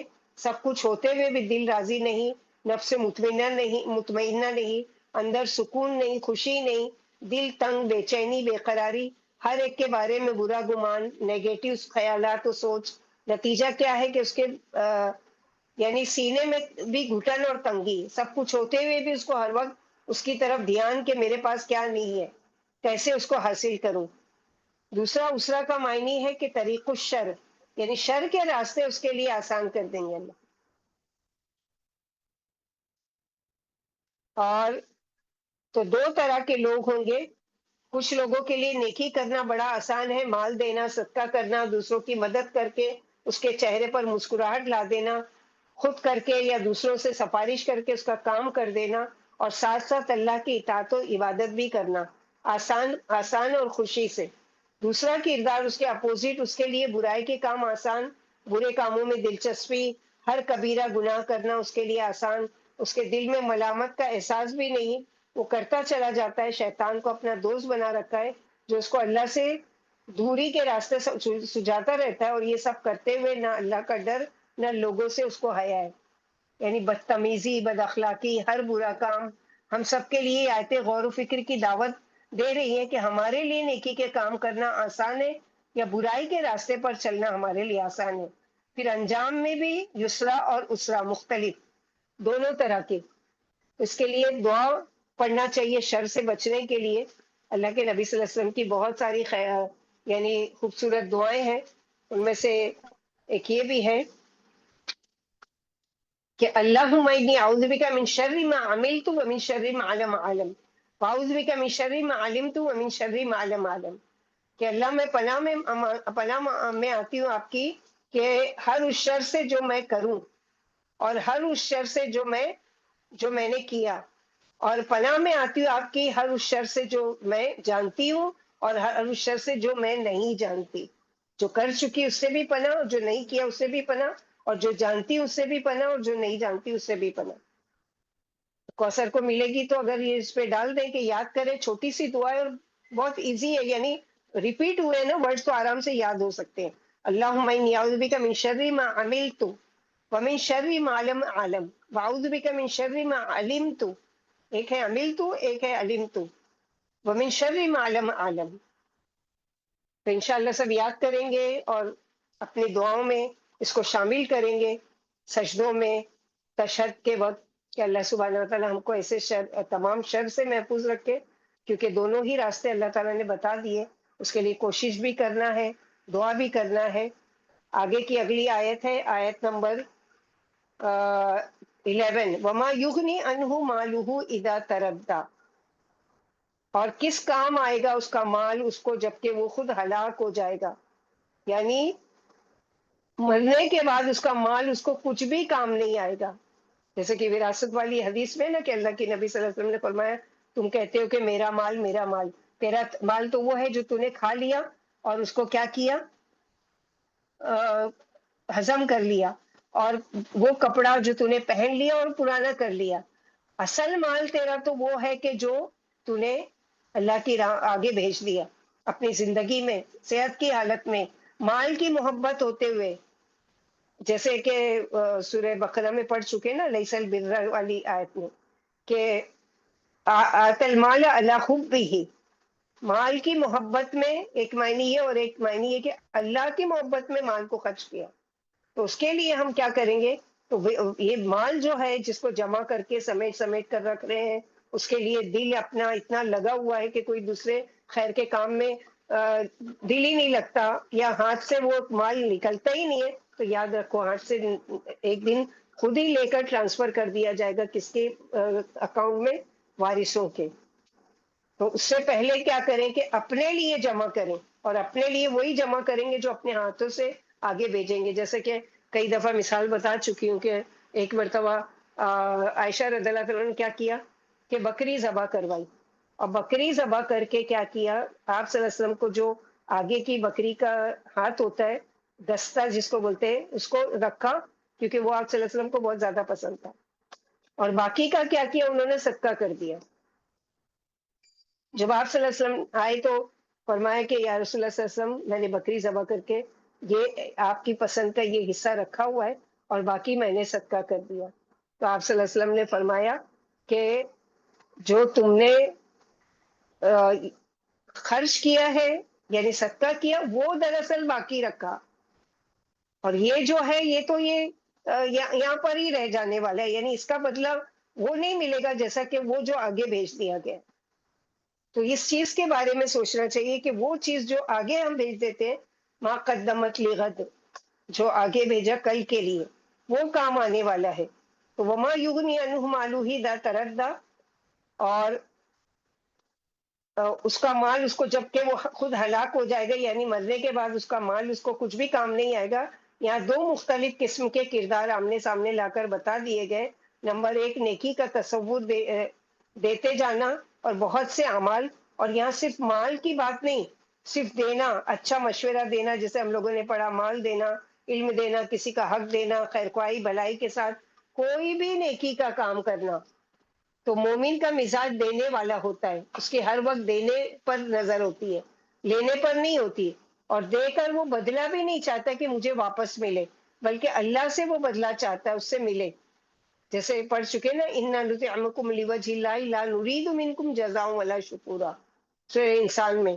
اور دے کر جو خوشی ہوتی ہے وہ ہمیشگی والی اور روح کے اندر تک اتر جاتی ہے۔ عمر رضی اللہ عنہ نے فرمایا اگر کوئی بھی نیکی کا کام کر کے تمہارا دل خوش ہو تو سمجھو تم مومن ہو۔ حالانکہ کسی سے لے کر بھی خوشی ہوتی ہے بعض دفعہ، مگر وہ اتنی دیر پا نہیں ہوتی ہے، اس سے اچھی چیز کسی نے دے دیا، وہ خوشی ختم ہو گئی، لیکن آپ نے جو دیا اس سے اللہ سبحانہ و تعالیٰ بھی راضی ہو گئے، خوش ہو گئے، اور خود ہمارے دل کو بھی اس سے خوشی یعنی محسوس کی۔ تو یہاں پر وما یغنی عنہ مالہ اذا تردی، ماں کیا کے معنی میں اگر لیا جائے تو کیا کام آئے گا اس کا مال جب وہ جہنم کے گڑھے میں گرے گا؟ اگر ماں کو نہیں کے معنی میں لیا جائے تو نہیں کام آئے گا اس کو اس کا مال جب وہ گر جائے گا جہنم میں، جیسے کہ حقہ میں پڑھ چکے، ماں اغنا انی مالیہ ہلک انی سلطانیہ۔ تو تردہ اونچائی سے نیچے کی طرف گرنا، یہاں جہنم کے گڑھے میں مراد ہے، یا دنیا میں برائیوں میں، بد اخلاقی میں نیچے سے نیچے گرتے چلے جانا، جس کو ہم لوگ کسی برے کام کو کرتے دیکھ کر کہتے ہیں نا کہ کیسی گری ہوئی حرکت کی ہے اس نے، تو یہ بلندی سے پستی کی طرف، ما یغنی مالہ، تو مرنے کے بعد تو یہ مال کام نہیں آئے گا، یہ ساتھ جائے گا، ساتھ کیا لے کر جائے گا؟ جو بھی صدقہ بالحسنہ کیا ہوگا، جو اپنے آگے بھیجا ہوگا، جیسے سورہ یاسین میں پڑھتے ہیں نا کہ ما قدموا آثارہم، جو تم نے آگے بھیجا اور جو تمہارے آثار ہیں، یعنی وہ خیر کے کام جو پیچھے چھوڑ کر گئے، مال کو اگر خیر کے کام میں لگا کر پیچھے چھوڑ کر گئے، صدقہ جاریہ کے کام میں چھوڑ کے گئے، تو وہ آثار کا بھی اجر ملتا جائے گا، اور جو آگے کے لیے بھیج دیا اپنے ہاتھوں سے اس کا بھی ملتا رہے گا۔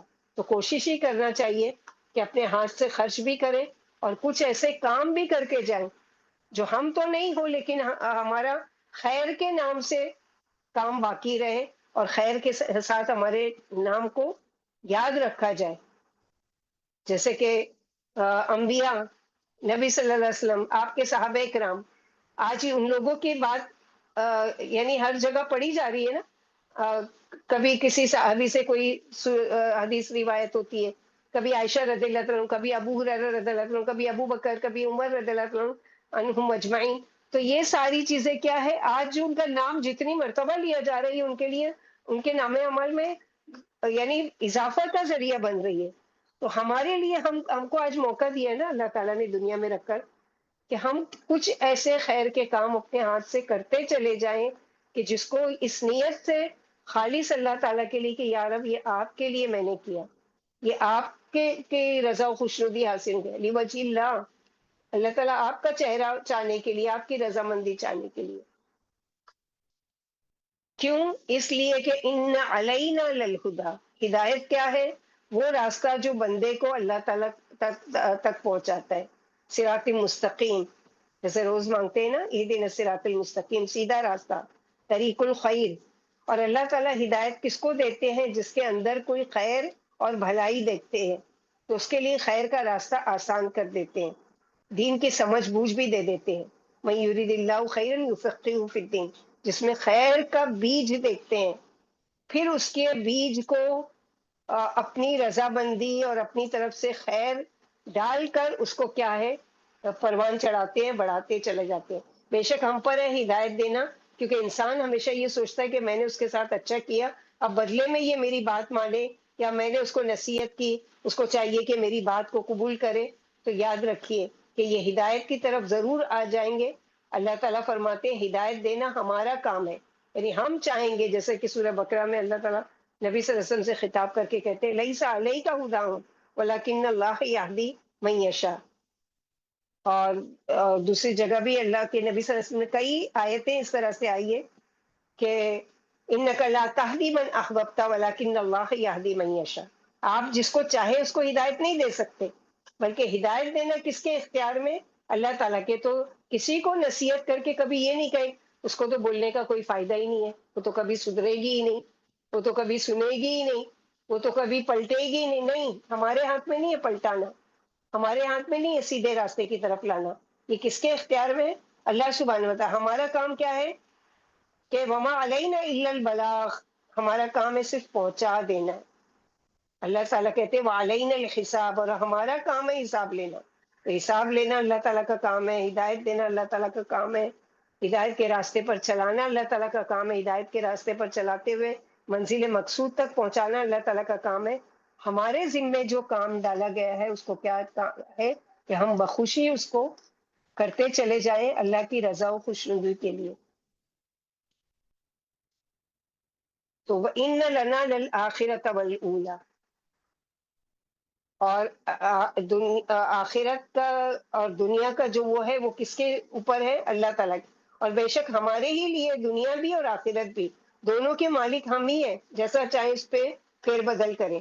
جیسے دوسری جگہ پڑھ چکے سورہ بروج میں فعال لما یرید، اللہ جو چاہتے ہیں وہ کرتے ہیں۔ وہ سب سے پوچھیں گے کہ تم نے ایسا کیوں کیا، لیکن اللہ تعالیٰ سے پوچھنے کی کسی کو جرات نہیں ہوگی کہ اللہ تعالیٰ آپ نے میرے ساتھ ایسا کیوں کیا۔ بعض لوگ کفریہ کلمات، کبھی کوئی صدمہ پہنچتا ہے، کبھی کوئی کسی کی میت ہوئی ہوگی یا کسی کا گھر میں کوئی فوت ہو گیا ہے، کوئی بہت زیادہ عزیز، بہت زیادہ چاہنے والا، فوراً اللہ تعالیٰ نے میرے ساتھ ایسا کیوں کیا، کہ اللہ تعالیٰ کو میرے ساتھ ایسا کرنا تھا، ایسے ایسے کفریہ کلمات کہتے ہیں۔ جبکہ ان للہ و انا الیہ راجعون، جو بھی نقصان ہوا، جو بھی تکلیف ہوئی، جو بھی پریشانی آئی، ہم سب اللہ کے لیے، اللہ تعالیٰ نے دیا تھا، اللہ تعالیٰ نے ہی لے لیا، ہمارا اس میں کوئی اختیار نہیں، ہماری کوئی زور زبردستی نہیں ہے، ہم کوئی چیز کے لیے اللہ کو فورس نہیں کر سکتے۔ ہاں اللہ تعالیٰ کا اختیار ہے، کیونکہ وہ خالق ہے، وہ حساب لینے والے ہیں، وہ پوچھ سکتے ہیں ہم سے کہ تم نے دنیا میں جب تمہارے لیے یہ ساری آسائشیں اور ساری سہولت اور سب کچھ میں نے دیا تھا، تو بدلے میں تم نے اس کے کیا کیا؟ یہ اللہ تعالیٰ کا اختیار ہے۔ وَإِنَّ لَنَا لَلْآخِرَةَ وَالْأُولَىٰ، ہمارے لیے آخرت کا معنی ہم ہی آخرت کے مالک ہیں، اور پہلی یعنی دنیا کے سب کے مالک اللہ تعالیٰ ہیں۔ اس آیت میں آخرت کا ذکر دنیا سے پہلے ہے، جیسے رات کا ذکر دن سے پہلے کہا نا وَاللَّيْلِ إِذَا يَغْشَىٰ وَالنَّهَارِ إِذَا تَجَلَّىٰ، ویسے یہاں پر آخرت جو بعد میں آنے والی ہے وہ پہلے، اور اولا یعنی دنیا جو ابھی موجود ہے وہ بعد میں۔ تو جہاں تک آخرت کی بات ہے تو اللہ سبحانہ وتعالیٰ مالک یوم الدین ہے، یعنی روزانہ ہم نمازوں میں پڑھتے ہیں نا، اور دنیا میں بھی ہر چیز اللہ ہی کی ہے، ہم کو جو کچھ دیا ہے وہ ہمارے پاس وقتی طور پر ہے، امانت کے طور پر ہے، آزمائش کے طور پر ہے۔ لہذا جب ساری وقتی یعنی ملکیت ہی اللہ کی ہے، تو مانگنا بھی کس سے چاہیے؟ اللہ ہی تعالیٰ سے، ایاک نعبد و ایاک نستعین، ہم صرف اور صرف آپ ہی کی عبادت کرتے ہیں، اور مانگنے کی ضرورت پڑی تو کس سے مانگیں گے؟ صرف اور صرف آپ سے، بندوں سے توقع نہیں رکھنی چاہیے۔ اسی طرح جب بندوں کے کسی کام آئے تو بندوں سے صلہ کی امید نہیں رکھیں، کیونکہ بندے جو کچھ دیں گے وہ اس کے اصل مالک نہیں ہے، اس کے اصل مالک تو رب کائنات ہے، یا ذی الجلال والاکرام۔ یعنی دعا کرنا چاہیے کہ یا ذی الجلال والاکرام آپ اپنے خزانے میں سے مجھے عطا کیجیے۔ اولا جو اس وقت ہے یعنی دنیا، اس لیے اللہ سے پورے یقین کے ساتھ دعا کرنا چاہیے، ربنا آتنا فی الدنیا حسنہ وفی الآخرۃ حسنہ وقنا عذاب النار، کہ اللہ تعالیٰ ہم کو دنیا میں بھی بھلائی عطا فرمائے اور آخرت میں بھی بھلائی عطا فرمائے، اور وقنا عذاب النار، ہم کو جہنم کی آگ سے بچا لینا، کیونکہ فمن زحزح عن النار وادخل الجنۃ فقد فاز، قد افلح قد افلح من تزکا پڑھ چکے نا پچھلی سورے میں۔ تو کامیاب اصل ہونے والے، فلاح پانے والے، فاز یعنی فائزون، کامیاب ہونے والے کون ہیں؟ جو جہنم کی آگ سے بچا لیا گیا اور جنت میں داخل ہو گیا۔ جیسے رات کو سونے کے اذکار میں بھی پڑھنا چاہیے، اللہم قنی عذابک یوم تبعث عبادک، اللہم قنی عذابک یوم تبعث عبادک، اللہ تعالیٰ بچا لینا مجھے اپنے عذاب سے جس دن آپ لوگوں کو اٹھائیں گے قیامت کے دن۔ تو بہت ساری ہے، علامات رقابنا من النار، یہ ساری چیزیں ہیں بچنے کی۔ تو سینس کے ساتھ، رٹا رٹائے جملے نہیں کہ بس ہم کو یاد ہے دعائیں اور ہم مانگتے چلے جا رہے، نہیں، ہم سوچے کہ ہم کیا مانگ رہے ہیں، کیا اللہ تعالیٰ سے سوال کر رہے ہیں، کیا کہہ رہے ہیں، کیونکہ غافل دل کی دعا اللہ تعالیٰ نہیں سنتے۔ تو پورے سینس کے ساتھ، پورے یقین کے ساتھ، پورے یعنی اپنے ہوش و حواس کے ساتھ کہ ہم کہہ کیا رہے ہیں، ہماری زبان سے کیا ادا کر رہے ہیں۔ مثلاً ہوتا ہے نا کہ ہماری جو روٹین میں سورے ہے، یاد ہے، پڑھتے چلے جا رہے ہیں، ہمارا دھیان کبھی کچن میں ہے، کبھی فلاں کے لیے کبھی فلاں کام میں فلاں، پھر وہ شاعر ہے یہ تو وہ یہ سورے تھی اور اس کا دوسرا حصہ ہم وہ سورے میں پڑھ لیے، کیوں؟ کیونکہ ہمارا دھیان نہیں تھا وہاں پر۔ اکثر ایسا ہوتا ہے، جیسے سورہ ملک اور سورہ سجدہ، رات کو سوتے ہوئے دونوں کبھی مکس اپ ہو جاتے ہیں، کہ کچھ آیتیں جو ہے ملتی جلتی ہیں تو سمجھ میں نہیں آتی، تو کیا ہوا وہ کہ ہمارا دھیان ہی نہیں تھا، یہ تو پڑھتے پڑھتے سوتے سوتے کچھ غلط سلط پڑھ لیے، یا نمازوں میں ہیں تو پڑھ رہے ہیں تو دھیان کہیں۔ تو یہ اللہ سبحانہ و تعالیٰ کے یا ذی الجلال والاکرام، مجھے لوگوں سے بے پرواہ کر دیجیے، تغنینی الرحمتی بہا من سواک، اللہ تعالیٰ مجھے آپ سے چاہیے، آپ کے خزانے میں کوئی کمی نہیں آ جائے گی، آپ کا خزانہ وسیع ہے، آپ ہر وہ چیز جو میری دنیا میں ناممکن ہے آپ دے سکتے ہیں۔ اس طرح یقین، کانفیڈنس کے ساتھ اللہ سے مانگے کریں۔ فَأَنذَرْتُكُمْ نَارًا تَلَظَّىٰ، اور پھر بے شک میں نے تم کو بھڑکتی آگ سے خبردار کر دیا ہے، کہ بتا دیا ہے جہنم کیسی اور کن کا ٹھکانہ ہے۔ تو یہ ساری چیزیں اللہ تعالیٰ نے پہلے ہی وارن کر دی ہے۔ پچھلی سورۃ شمس میں رسول صلی اللہ علیہ وسلم کا ڈرانا آیا تھا، فقال لهم رسول اللہ ناقۃ اللہ وسقیاہا، صالح علیہ السلام کا، لیکن اللہ تعالیٰ یہاں خود خبردار کر رہے ہیں کہ میں تمہیں خبردار کر رہا ہوں برے کاموں سے اور برے نتائج سے۔ تلظیٰ، بھڑکتی ہوئی، دہتی ہوئی، یعنی چنگاری بری اور آواز کے ساتھ، جہنم ایسی چنگاری پھٹ رہی ہوگی اور آواز ایسی نکال رہی ہوگی، جیسے کبھی کبھی ہم لوگوں کو بھی آواز سنائی دیتی نا آگ کی، کبھی تجربہ کیا جب گیس وغیرہ چلاتے کچھ عجیب سی ایک آواز آتی ہے، تو یہ تو دنیا کی معمولی سی آگ کے ساتھ ہے، تو جہنم کی آگ سوچو کیسی بھڑک بھی رہی ہوگی، کیسے چیخ پکار کر رہی ہوگی اور کیسی آواز کر رہی ہوگی۔ تو جہنم میں جہنمیوں کے چیخنے پکارنے کا شور ایک الگ، اور جہنم بھی شور کر رہی ہوگی آواز کے ساتھ، بھیانک آواز۔ لا یصلاھا، لا یصلاھا الا الاشقی، نہیں جھلسے گا اس میں مگر سب سے بدبخت انسان۔ کون بدبخت ہے؟ الذی کذب وتولی، وہ جس نے جھٹلایا اور منہ موڑ لیا۔ یعنی اشقاہ پچھلی صورت میں پڑھ چکے، سالم بن کدار جس نے اونٹنے کی کوچے کاٹی تھی، اشقا دنیا و آخرت کا بدبخت، دونوں جگہ کا عذاب، یعنی دنیا میں بھی اس کو عذاب اور آخرت میں بھی ایسو اشقا کو عذاب۔ الذی کذب وتولی، کچھ لوگ اللہ تعالیٰ کو جھٹلاتے ہیں، کچھ لوگ رسول کے پیغام کو جھٹلاتے ہیں، کچھ لوگ قرآن کو جھٹلاتے ہیں، کچھ قرآن کو تو مانتے ہیں مگر اس کی آیات اور احکامات کو جھٹلاتے ہیں۔ وتولی، اور منہ پھیر لیا، لوگوں نے بلایا آؤ قرآن پڑھو یا سمجھو، وہ منہ موڑ کر چلا جاتا ہے، یا پڑھ کر پھر چھوڑ دیا، بالکل بھلا دیا، دنیا میں مصروف ہو گیا، اور پھر نتیجہ کیا ہے اس کا؟ انجام بھی مختلف، یعنی پھر اس کے لیے جو لا یصلاح الا الاشقى، اور وانذرتکم نارا تلظی، جس نے اس طرح کا معاملہ کیا اس کے ساتھ اسی کے مطابق اس کو اجر اور اس کو بدلہ دیا جائے گا۔ اجر ہمیشہ ہم لوگ کہتے ہیں نا کہ یعنی اجر اس کو ملے، لیکن اجر دونوں کے معنی میں آتا ہے، اجر اچھے بدلے کے لیے بھی آتا ہے اور اچھے جزا دونوں کے لیے آتا ہے، کہ اچھی جزا بھی ملے یا بری جزا بھی ملے، تو اجر بھی اچھا بھی ہو سکتا ہے، برا بھی ہو سکتا ہے۔ تو اس کے لیے کیا کرنا چاہیے کہ جیسے جزاکم الخیر، جزاک اللہ خیر، اس طرح سے کہ خیر کا بدلہ دے اچھا طرح اللہ تعالیٰ اس کے بدلے میں۔ تو یہاں پر کیا ہے کہ جو الذی کذب وتولی، جس نے جھٹلایا، منہ پھیرا، اس کے لیے اوپر کے ساری وہ ہے آگ اور اس کے یہ ساری چیزیں، اور اس سے برعکس جو دوسرا کردار ہے وَسَيُجَنَّبُهَا الْأَتْقَى،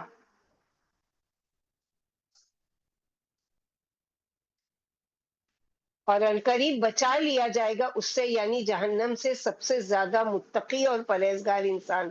تقوی والا کون ہو سکتا ہے، اس کی کیا نشانی ہے، آگے وہ دیکھیں گے۔ پہلے یہ دیکھتے ہیں کہ کیا کہا گیا ہے اس کے بارے میں، وَسَيُجَنَّبُهَا الْأَتْقَى، یعنی تقوی کے بھی درجے ہیں، ایک عام درجے کا تقوی اور ایک اعلیٰ ترین درجے کا تقوی ہے۔ سب سے زیادہ متقی اور پرہیزگار ہونا، انبیاء کے بعد سب سے زیادہ متقی اور پرہیزگار کون تھے؟ ابو بکر صدیق رضی اللہ عنہ، ان کی طرف اشارہ ہے۔ الذی یؤتی مالہ یتزکا، وہ مال خرچ کرتا ہے تزکیے کے لیے، جیسے پیچھے تزکیے کے لیے کئی لفظ پڑھ چکے ہیں نا، قد افلح من تزکا، قد افلح من زکاہا، پچھلی 3-4 صورتوں سے نفس کی تزکیے کی بات چل رہی ہے۔ تو یہ مال کیوں دیتے ہیں؟ کیونکہ گناہوں سے اپنے آپ کو پاک کرنے، بخل سے پاک کرنے، تو ایسے شخص کو اللہ تعالیٰ آگ سے بچا لیں گے۔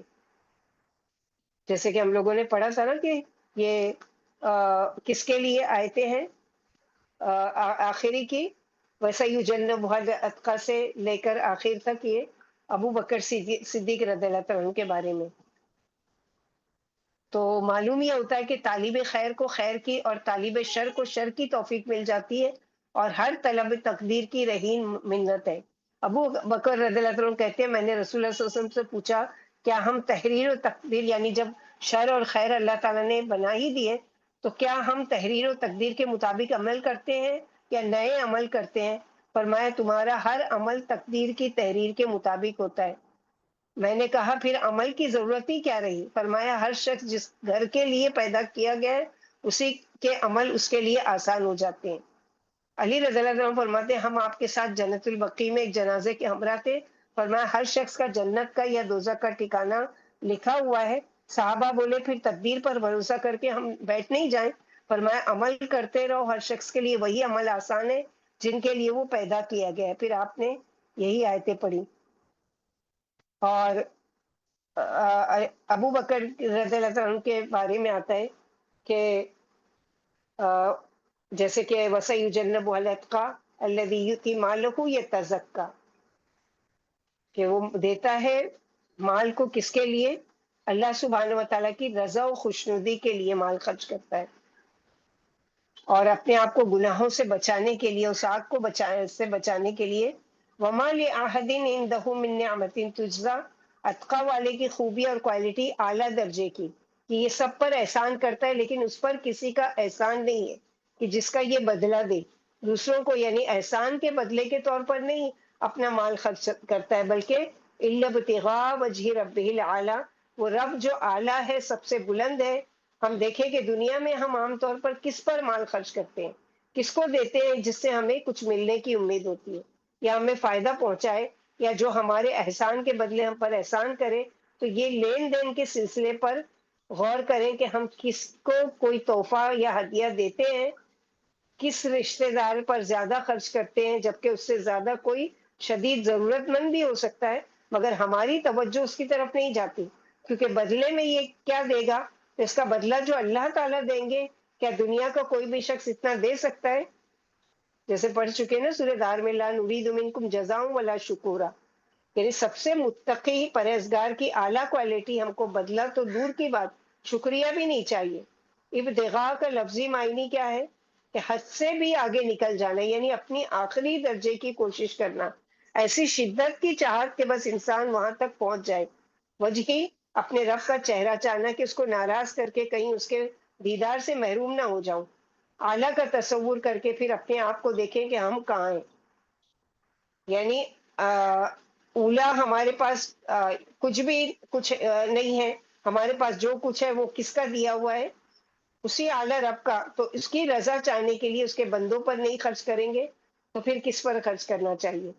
تو دو طرح کے لوگ ہیں، وہ جو بدلے میں دیتے ہیں یا بدلہ چاہنے کے لیے دیتے ہیں، اور دوسرے وہ ہیں نہ کسی سے احسان کی امید، نہ آگے اس سے کوئی دنیاوی کام نکالنا، اپنی نیتوں کو ٹٹولنا ہے، یعنی آج بچوں پر اس لیے خرچ کر رہے ہیں کہ کل بچے ہم پر خرچ کریں گے، تو یہ تو بدلہ ہو گیا نا، لیکن اس لیے کہ یہ میری ذمہ داری اللہ تعالیٰ نے ڈالی ہے۔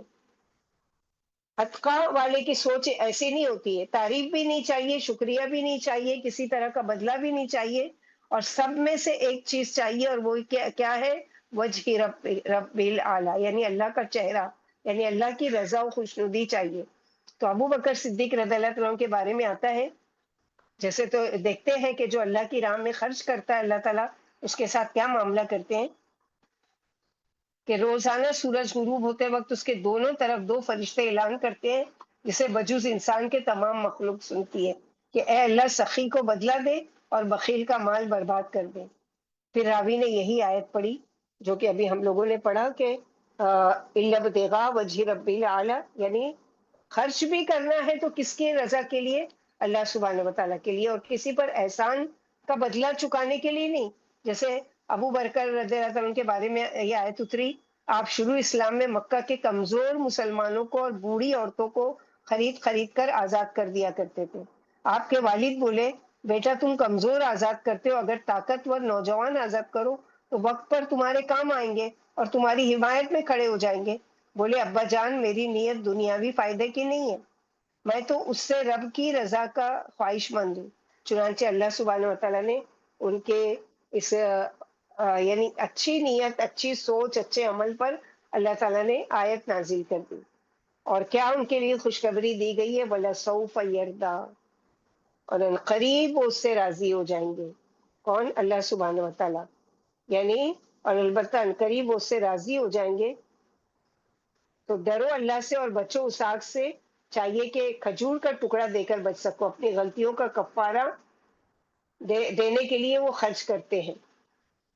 جو اپنا مال اپنے تزکیے کے لیے خرچ کرتا ہے اس پر کسی کا کوئی احسان نہیں جس کے بدلے میں اس کو لوٹانا ہے، بلکہ وہ تو مال اللہ کی رضا اور اپنی جان کو جہنم کی آگ سے بچانے کے لیے، کیونکہ نبی صلی اللہ علیہ وسلم نے فرمایا اتق اللہ او بشق تمرہ، یعنی اللہ سے ڈرو اور خرچ کرو چاہے کہ ایک کھجور کا ٹکڑا ہی دے کر اپنے آپ کو جہنم سے بچا لو۔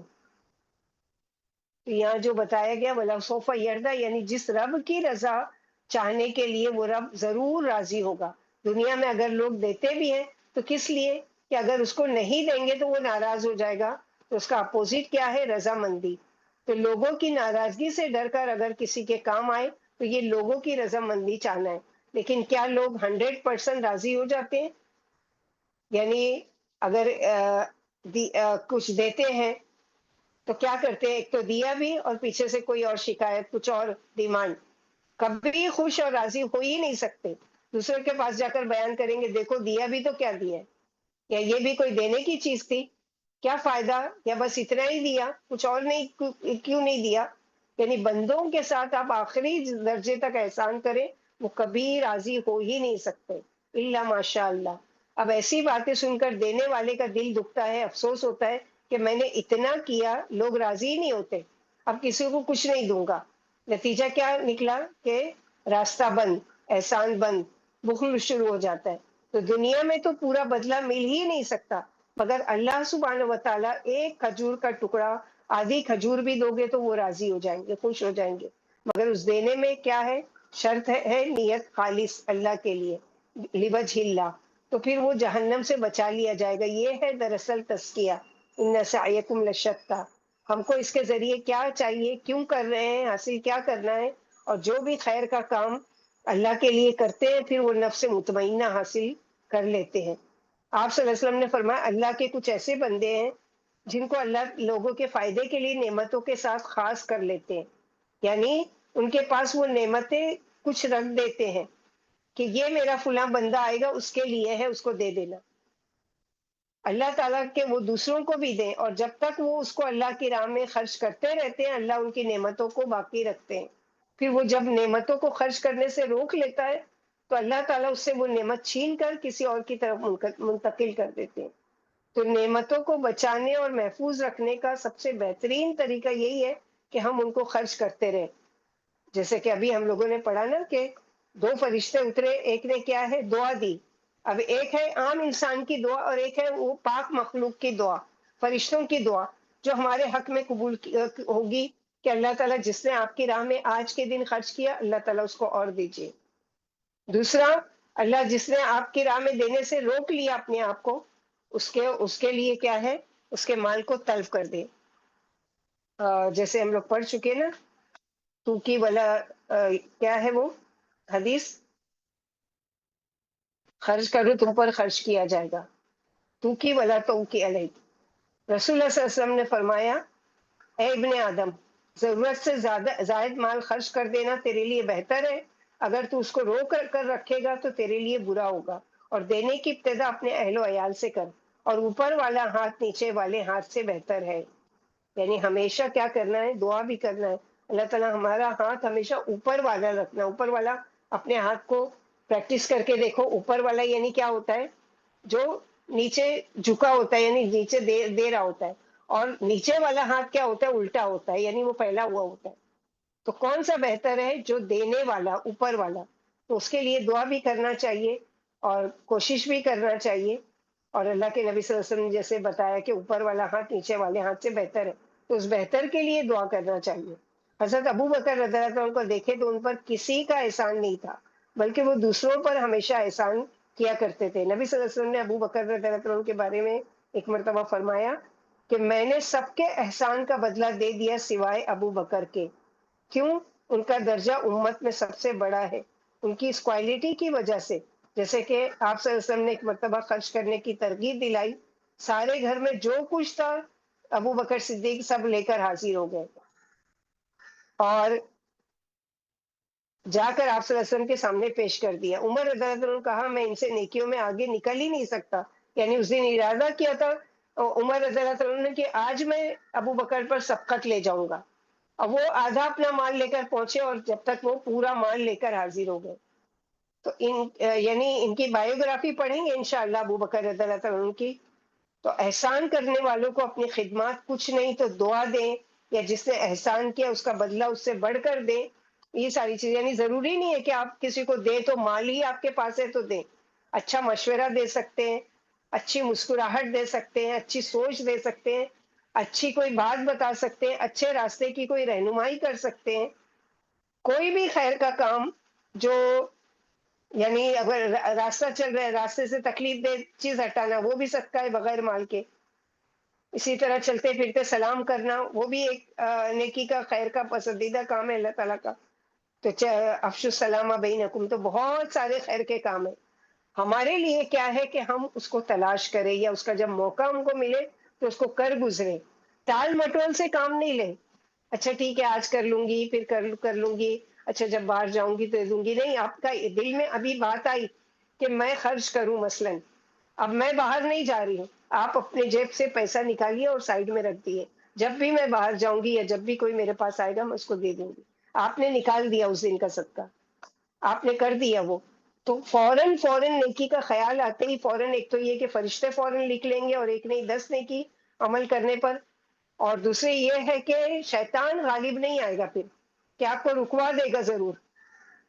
جب آپ بات کے لیے کوئی کام کو ڈیلے کرتے ہیں، کوئی خیر کے کام کو، نیکی کے کام کو، تو شیطان کیا کرتا ہے، اس کو ڈیلے کروا دیتا ہے، اس میں طرح طرح کے، یا تو آپ کو بھلوا دے گا، کیونکہ اللہ تعالیٰ نے اس کا چیلنج قبول کیا ہے کہ ہر طرح سے تو بہکا لے میرے بندوں کو، لیکن تیرے بہکاوے میں نہیں آئیں گے الا المخلصین، تو مخلصین میں سے بننا ہے، کہ اس سے پہلے کہ وہ ہمارا دشمن عدو مبین ہے جو ہم پر حملہ کرے، کہ ہم کو رکوا دے خیر کے کام سے، یا ہم سے وہ کام کرنے یا تو بھلوا دے گا، یا وسوسے ڈالے گا، یا بخل دل میں ڈالے گا، یا پھر یہ ہے کہ اس سے بہتر کوئی کام سجا دے گا جو خیر کا نہیں ہوگا، آپ کے فائدے کا ہوگا، دنیا بھی ہو سکتا ہے، جو بھی ہو سکتا ہے، اس کی طرف آپ کو الجھا دے گا۔ تو جو بھی خیر کی بات آئے، خیر کی بات، مثلا کسی کو کچھ بولنا ہے، اچھی بات بولنا ہے، فوراً فون اٹھائے، فوراً اس کو بتا دیں، اس سے پہلے کہ یا تو آپ بلا دیے جائیں، اور یا پھر شیطان آپ کو وسوسہ ڈالے یا مصروف کر دے، اور اس طرح سے آپ اس خیر سے، تو کوئی بھی خیر کے، جیسے ہے نا، ساری الی مغفرۃ من ربکم وجنۃ عرضها السماوات والارض اعدت للمتقین، دوڑو بھاگو تیزی کرو اپنے رب کی رضا و خوشنودی کے کام کے لیے، اور اس جنت کے لیے جس کا ارض و سماوات، آسمان و زمین سے کی وسعت سے بھی بڑھ کر ہے۔ اور اللہ سبحانہ و تعالیٰ سے دعا ہے کہ اللہ تعالیٰ ہم لوگوں کو، پڑھتے تو بہت ہے، اللہ تعالیٰ ان ساری چیزوں پر ہم کو عمل کرنے کی توفیق عطا فرمائے، اللہ سبحانہ و تعالیٰ ہمارے دل کے بخل کو کھولے۔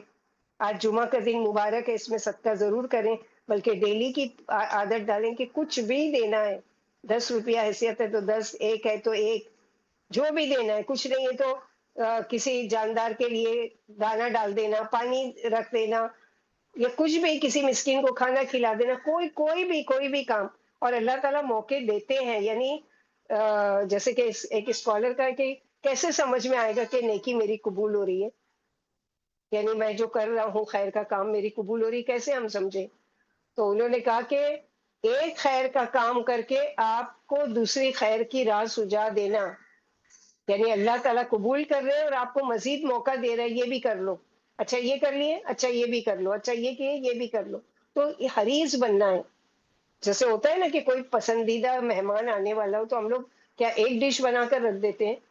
نہیں، اس کو یہ بھی پسند ہے، میں تھوڑا یہ بھی بنا لوں، تھوڑا میٹھا بھی بنا لوں، تھوڑا اسٹارٹر بھی، تھوڑا سالن بھی، تھوڑا یہ بھی وہ تھوڑا تھوڑا کر کے پورا دسترخوان بھر دیتے ہیں۔ تو ایسے ہی نیکیوں کا دسترخوان بھریے، بہت زیادہ، میں یہ بھی کر لوں، میں آج نفل بھی پڑھ لوں، میں آج سنت بھی پڑھ لوں، میں آج فرض بھی پڑھ لوں، میں آج تہجد بھی پڑھ لوں، میں آج سجدہ بھی صدقہ بھی کر لوں، میں تلاوت بھی کر لوں، میں قرآن کی کلاس اٹینڈ کر کے قرآن کو سمجھوں بھی، میں یہ بھی کر لوں، وہ بھی کر لوں، بہت زیادہ۔ اللہ تعالیٰ ہم کو نیکیوں کا حریص بنائے، اور اللہ سبحانہ و تعالیٰ ہم لوگ کے ان میں سے بنائے جن کے لیے اللہ تعالیٰ نے وَسَيُجَنَّبُهَا الْأَتْقَى، یعنی ان کے لیے اللہ تعالیٰ ان قریب ان کے لیے راستہ آسان کرتے جاتے، کھلتے جاتے ہیں۔ ربنا آتنا من لدنک رحمۃ وہیئ لنا من امرنا رشدا، اللہ تعالیٰ ہمارے تمام خیر کے کام، تمام بھلائی کے کام، تمام دنیا و آخرت کے کام میں ہماری رہنمائی کرے۔ اللہم الہمنی رشدی وقنی شر نفسی، یا حی یا قیوم، اللہم زدنا ولا تنقصنا، واکرمنا ولا تخنا، وآتنا ولا تحرمنا، وأثرنا ولا تؤثر علینا، وأرضنا وأرض عنا۔ کتنی کتنی دعائیں ہیں، یاد کرنے کے حریص بن جاؤ، کتنی خوبصورت خوبصورت دعائیں ہیں کہ آپ یعنی مانگ کر تھک جاؤ گے لیکن دعائیں نہیں ختم ہوگی، اور اللہ سبحانہ و تعالیٰ کیا، اگر نہیں وہ چیز کا بدلہ مل رہا ہے تو وہاں پر کم از کم ذخیرہ ملے گا پہاڑ کے برابر، کے ہم ہر وقت اللہ تعالیٰ آپ سے کچھ نہ کچھ مانگا کرتے تھے، اس فقیر کی طرح تھے جو ہر وقت دروازے پہ بیٹھا ہوتا ہے، اور پھر وہ امیر انسان اس کو وہ کر کے کچھ نہ کچھ دے ہی دیتا ہے کہ یہ تو 24 گھنٹے سے یہاں بیٹھا ہوا ہے۔ تو ہم بھی کیا ہے، 24 گھنٹے اپنے رب کے در کے فقیر بن جائے، اور مانگتے رہے مانگتے رہے مانگتے رہے، اتنا مانگے کہ نہیں ملا اگر دنیا میں کوئی بات نہیں، کیونکہ وہ ملنا بھی اللہ کے ارادے اور اللہ کے اذن سے ہوگا، لیکن کم از کم وہاں پر دعاؤں کا جو ذخیرہ ہوگا، جب اس کو دیکھیں گے تو ہم کہیں گے یا رب کاش کہ میری ایک دعا بھی دنیا میں قبول ہو۔ اتنا بڑا کر اجر مل رہا ہے، اتنا زیادہ اجر و ثواب مل رہا ہے، تو نیکیوں کے حریص بنے، اور دعاؤں کے حریص بنے، خیر کے کام کے حریص بنے۔ سورۃ اللیل واللیل اذا یغشی والنہار اذا تجلی، اور قسم ہے رات کی جب وہ چھا جائے اور دن کی جب وہ روشن ہو جائے. اس کے بارے میں ہم لوگوں نے پڑھا تھا وما خلق الذکر والانثی، اس کے بارے میں بھی ڈیٹیل سے بہت ساری کہ اللہ سبحانہ وتعالیٰ نے جو پیدائش کی ہے، تو ہم یہ دیکھتے ہیں کہ پیدائش کا مقصد کیا تھا، یعنی نر اور مادہ پیدا کرنے کا مقصد کیا تھا. تو اس معاملے میں اللہ کے کامل حکمت کا ذکر ہے اس آیت میں کہ اللہ نے ہر قسم کے حیوانات میں سے پیدا کیا جوڑے جوڑے، جس کی بقا اللہ تعالیٰ چاہتے ہیں. یعنی جن مخلوق کی نسل کو اللہ تعالیٰ آگے چلانا چاہتے تھے تو نر اور مادہ کی شکل میں اس کو پیدا کرتے ہیں، اور یہ اللہ تعالیٰ کی زبردست حکمت کا کمال ہے تاکہ وہ نسل باقی رہے، ختم نہ ہو جائے. اور ہر ایک کے اندر دوسرے کی یعنی انسان کے اندر شہوت پیدا کر کے تو تمام قسم کے نر اور مادہ میں، خواہ وہ انسانوں میں سے ہوں، جنوں میں سے ہوں یا جانداروں میں سے، سب میں یہ کشش رکھتی ہے کہ وہ ایک دوسرے میں اپنے نفسانی خواہشات کو پورا کرنے کی کشش رکھتے ہیں. حالانکہ جانوروں کو دیکھیں، مثلاً انسانوں کی طرح عقل نہیں ہے، مگر ان کے اندر بھی کھانے پینے اور اپنے ہمجنس کے ساتھ محبت رکھنے اور نسل کو کیسے چلانا ہے، کیسے اپنی نفسانی خواہشات کو پورا کرنا ہے، تو یہ ساری چیزیں کس نے ڈالا ان کے اندر؟ اللہ سبحانہ و تعالیٰ نے. تو یہ تخلیق کا مقصد اللہ تعالیٰ کا کیا تھا کہ اللہ تعالیٰ قیامت تک کا جو نسل انسانی چلانا تھا اس کو باقی رکھنے کے لیے اللہ تعالیٰ نے اس کو رکھا. پھر اگلی آیت میں ہم لوگ نے پڑھا تھا ان سعیکم لشتیٰ، ان سعیکم لشتیٰ، بے شک تم سب کی جو کوششیں ہیں وہ مختلف ہیں. جیسے نر مادہ مختلف ہے، رات اور دن مختلف ہے، اسی طرح تمہاری کوششیں بھی مختلف ہیں. ایک کوشش جو خیر کے راستے میں ہوتی ہے، اور جیسے کہ اگلی آیت میں فاما من آتا واتقا، تو ایسی جگہ دینا. عطا ہوتا ہے، ایک عطا ہوتا ہے اور ایک عطا ہوتا ہے. عطا یعنی کیا ہے؟ جیسے قرآن میں بہت سی جگہ عطا ہے کہ ہم نے دیا تم کو. عطا کا معنی الف تا یا کا کہ ایسی جگہ دینا جہاں انسان دے کر واپس بھی لیتا ہے یا کبھی اس کو بدلہ بھی چاہتا ہے یا بدلے میں وہ چیز لے لیتا ہے، حاصل کر لیتا ہے. لیکن عطا الف عین تا جو یہاں پر آیت میں ہے، آیت نمبر 22 میں سورہ نئی، عطیہ سے ہے، یعنی دے کر واپسی کی کوئی توقع نہیں رکھتا. تو جس نے دیا اور بھلائی کی تصدیق کی تو اللہ سبحانہ و تعالیٰ کیا کرتے ہیں؟ وصدق بالحسنی، اور تصدیق کی بھلائی کی، اور فسنیسرہ للعسریٰ، ہم مہیا کریں گے اس کو آسان راستے کے لیے سہولتیں. اور یسرا کیا ہے؟ نیکیوں کا کرنا اور برائیوں کا چھوڑنا، اور اس کا اپوزٹ ہے للعسریٰ کہ گناہ کے کاموں کے کرنے کے لیے آسانی کرنا. جیسے کہ نبی صلی اللہ علیہ وسلم کا فرمان ہے کام کرو کیونکہ ہر ایک کے لیے آسان کر دیا جاتا ہے جس کے لیے وہ پیدا ہوتا ہے. تو اللہ تعالیٰ آسانی کر دیتے ہیں جو اس کے لیے مقدر میں ہوتا ہے، اور اس کے لیے آسان کر دیتے ہیں اللہ تعالیٰ اس پر نیکیوں کا کرنا یا شر کا کرنا. ابن جزید اس کا مطلب یہ نکالتے ہیں، مطلب یہ کہ انسان کو ہاتھ پر ہاتھ رکھ کر نہیں بیٹھنا چاہیے، بلکہ کوشش کرتے رہنا چاہیے نیکی کے راستے پر چلنے کی اور برائیوں کو چھوڑنے کی. ابن کثیر کی تفسیر ہے نیکی کے ثواب اس کے بعد نیکی کی توفیق ہونے میں ہے. یعنی نیکی کی جزا دنیا میں کیا ہے کہ اس کو ایک نیکی کرنے کے بعد دوسری نیکی کرنے کے مزید مواقع ملتے جاتے ہیں، اور برائی کا بدلہ، کسی انسان کی برائی کا بدلہ کیا ہے کہ مزید اس کے لیے برائی کرنا آسان ہو جاتا ہے.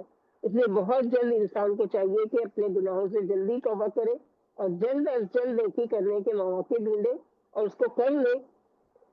جیسے کہ اللہ سبحانہ و تعالیٰ نے فرمایا کہ میرا بندہ اگر میری طرف ایک قدم بڑھ کر آتا ہے تو میں اس کی طرف 10 قدم بڑھ کر آتا ہوں. یعنی اللہ تعالیٰ اپنی رحمت کے ساتھ آگے بڑھتے ہیں اور تھام لیتے اس بندے کو جس نے کوشش کی، اللہ کی طرف آنا چاہا. اور جو بندہ چل کر آتا ہے میں اس کی طرف دوڑ کر آتا ہوں، یعنی اس سے بھی تیزی سے اس سے معاملہ کرتا ہوں. اور پھر اللہ اس کے اندر تقویٰ ڈال دیتے ہیں، اس کو اپنی راہ میں خرچ کرنے یعنی صدقے کی توفیق دے دیتے ہیں. تو صدقہ کرنا بڑے جنت میں جانے والے کاموں میں سے ہے، تزکیہ نفس میں سے ہے، اور راستوں کو آسان کرنے کا ذریعہ ہے. وَأَمَّا مَن بَخِلَ یعنی جس نے بخل کیا اور بے پرواہی برتی، کذب بالحسنی تو ہم اور جھٹلایا نیکی کو، فسنیسرہ تو ہم اس کے لیے آسان راستے کی یعنی اس کے راستے کو جو ہے وہ مشکل بنا دیتے ہیں۔ تو وَأَمَّا مَن بَخِلَ جس نے نیکی کرنے کا انکار کر دیا یا توحید کا انکار کر دیا تو ہم اس کے لیے مشکل راہ آسان کر دیں گے، یعنی اسے گناہ کے راستے پر لے جائیں گے۔ ما اغنی ما یغنی عنہ مالہ اذا تردی اور نہیں پھر کام آئے گا اس کو اس کا مال جب وہ لوٹے گا، جب وہ گرے گا، کہاں؟ جہنم کی وادی میں۔ اس کے بارے میں اللہ کے رسول صلی اللہ علیہ وسلم نے فرمایا کہ مومن اور موت کی مثال اس شخص کی طرح ہے جس کے 3 دوست ہوں۔ اس کا پہلا دوست اس سے کہتا ہے کہ مجھ سے اپنی چاہت کے مطابق جو چاہے لے لے۔ دوسرا دوست کہتا ہے کہ میں تیرے ساتھ ہوں لیکن جب تو مر جائے گا تو میں تجھ سے جدا ہو جاؤں گا۔ تیسرا دوست کہتا ہے کہ میں تیرے ساتھ ہوں اور تیرے ساتھ ہی نکلوں گا، تیرے ساتھ ہی قبر میں جاؤں گا اور تیرے ساتھ ہی اٹھایا جاؤں گا۔ تو پہلا دوست کیا ہے؟ مال ہے، دوسرا دوست اعلی اولاد ہے، اور تیسرا دوست جو ہے اس کا عمل ہے۔ تو کون سا ساتھی سب سے بہتر ہے؟ جو اس کے ساتھ ہمیشہ رہنے والا ہے۔ کوئی بھی چیز ہوتی ہے نا کہ ہم کو جب کوئی چیز ملتی ہے تو ہماری کیا خواہش ہوتی ہے؟ اگر وہ اچھی ہے تو ہمارے ساتھ ہمیشہ رہے، چاہے نعمت ہے، چاہے صحت ہے، چاہے مال ہے، چاہے خوشی ہے، چاہے کہ دل کا سکون ہے، تو ہم ہمیشہ چاہتے ہیں کہ وہ ہمارے ساتھ رہے۔ تو اصل خوشی اور اصل چیز جو جمع کرنے کی ہے وہ کیا ہے کہ آخرت کے لیے اعمال اچھے کرنا، کہ جو ہمیشہ ساتھ رہے گا، قبر میں بھی ساتھ میں آئے گا، اور کیونکہ 2 چیزیں تو چھوٹ جائیں گی نا، اولاد جائیں گی قبر میں دفنا کر چلی آئے گی، مال جو ہے وہ پیچھے ہی اس کے رہ گیا، وہ تو نہیں ساتھ میں گیا۔ تو جانے والی چیز کیا ہے اس کے ساتھ؟ اس کے نیک اعمال۔ تو ہم عقل مندی کیا ہے کہ اس چیز کو بڑھاوا دیا جائے، اس چیز کی بھگ دوڑ کی جائے جو ہمیشہ ساتھ رہنے والا ہے، دنیا میں بھی اور آخرت میں بھی۔ ایسا نہیں ہے کہ اللہ سبحانہ و تعالیٰ کوئی نیکی کا کام کرے گا تو اس کو دنیا میں کچھ عزیز نہیں دیں گے، بلکہ دنیا میں بھی اس کو مزید توفیق ملتی جاتی ہے اور اس کو دل کی خوشی ملتی ہے، اس کے بدلے میں کئی اس کے کام آسان ہوتے چلے جاتے ہیں، اور آخرت میں پہلی منزل جو ہے کہ اس کی موت بھی آسان، جو اللہ کی راہ میں دیا اور اللہ کی رضا و خوشنودی کے لیے خیر کے کام کیا، موت بھی آسان، قبر میں بھی آسانی، منکر نکیر کے سوال کا جواب دینا بھی آسان، قیامت کے دن کھڑا ہونا بھی آسان، اللہ کے سامنے جواب دینا بھی آسان۔ تو یہ ساری آسانی ہے کہ فصل یسرا کہ آسانی آسانی کرتے چلے جاتے ہیں۔ پھر آیت نمبر 11 سورہ لیل میں اللہ تعالیٰ فرماتے ہیں ان علینا للہدی کہ بے شک ہمارے ذمے ہے یقیناً ہدایت دینا، یعنی حلال و حرام کا ظاہر کر دینا ہمارے ذمے ہے، یا جو ہدایت کی راہ اختیار کر لے گا وہ ضرور ہم تک پہنچ جائے گا۔ جیسے کہ سورہ نحل آیت نمبر 9 میں اللہ تعالیٰ فرماتے ہیں وَعَلَى اللَّهِ قَصْدٌ اور اللہ ہی تک تو سیدھا راستہ پہنچتا ہے۔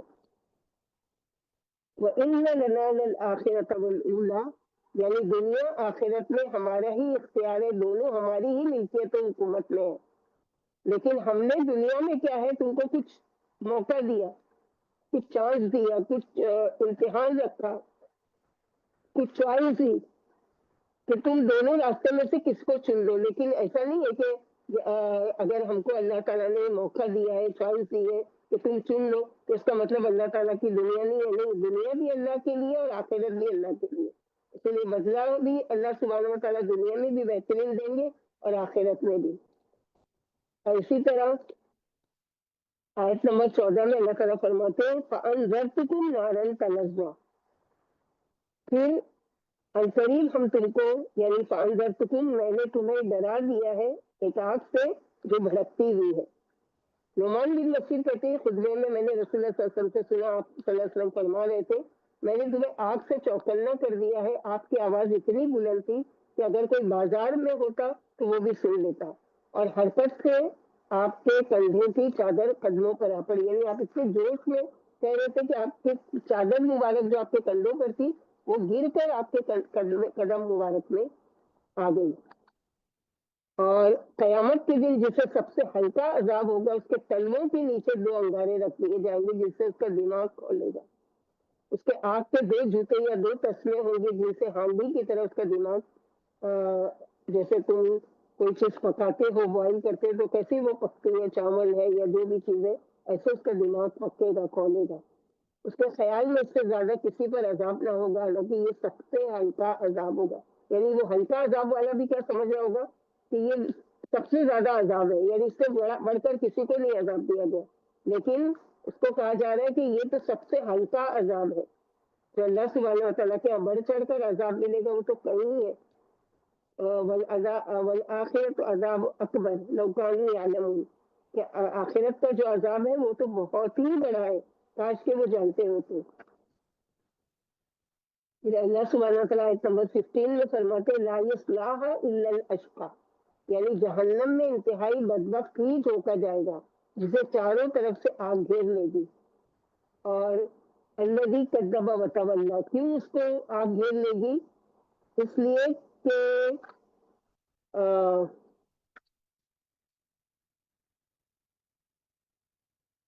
یعنی جس کے نہ دل میں ایمان تھا نہ اعضاء سے اطاعت کرتا تھا اور نہ اللہ سے ڈر کر گناہ کو چھوڑتا تھا.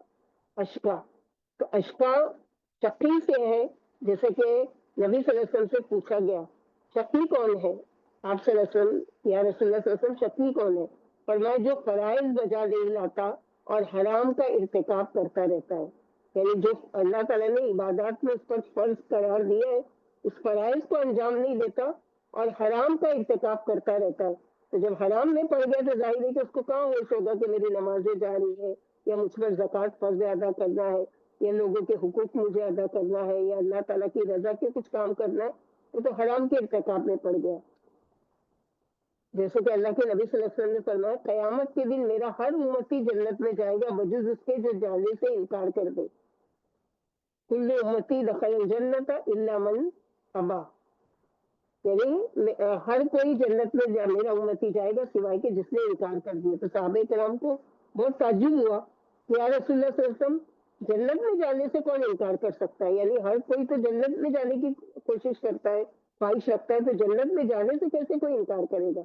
آپ صلی اللہ علیہ وسلم نے فرمایا کہ میری اطاعت کرنے والا جنت میں جائے گا من اطاعنی فقد دخل الجنہ ومن عصانی دخل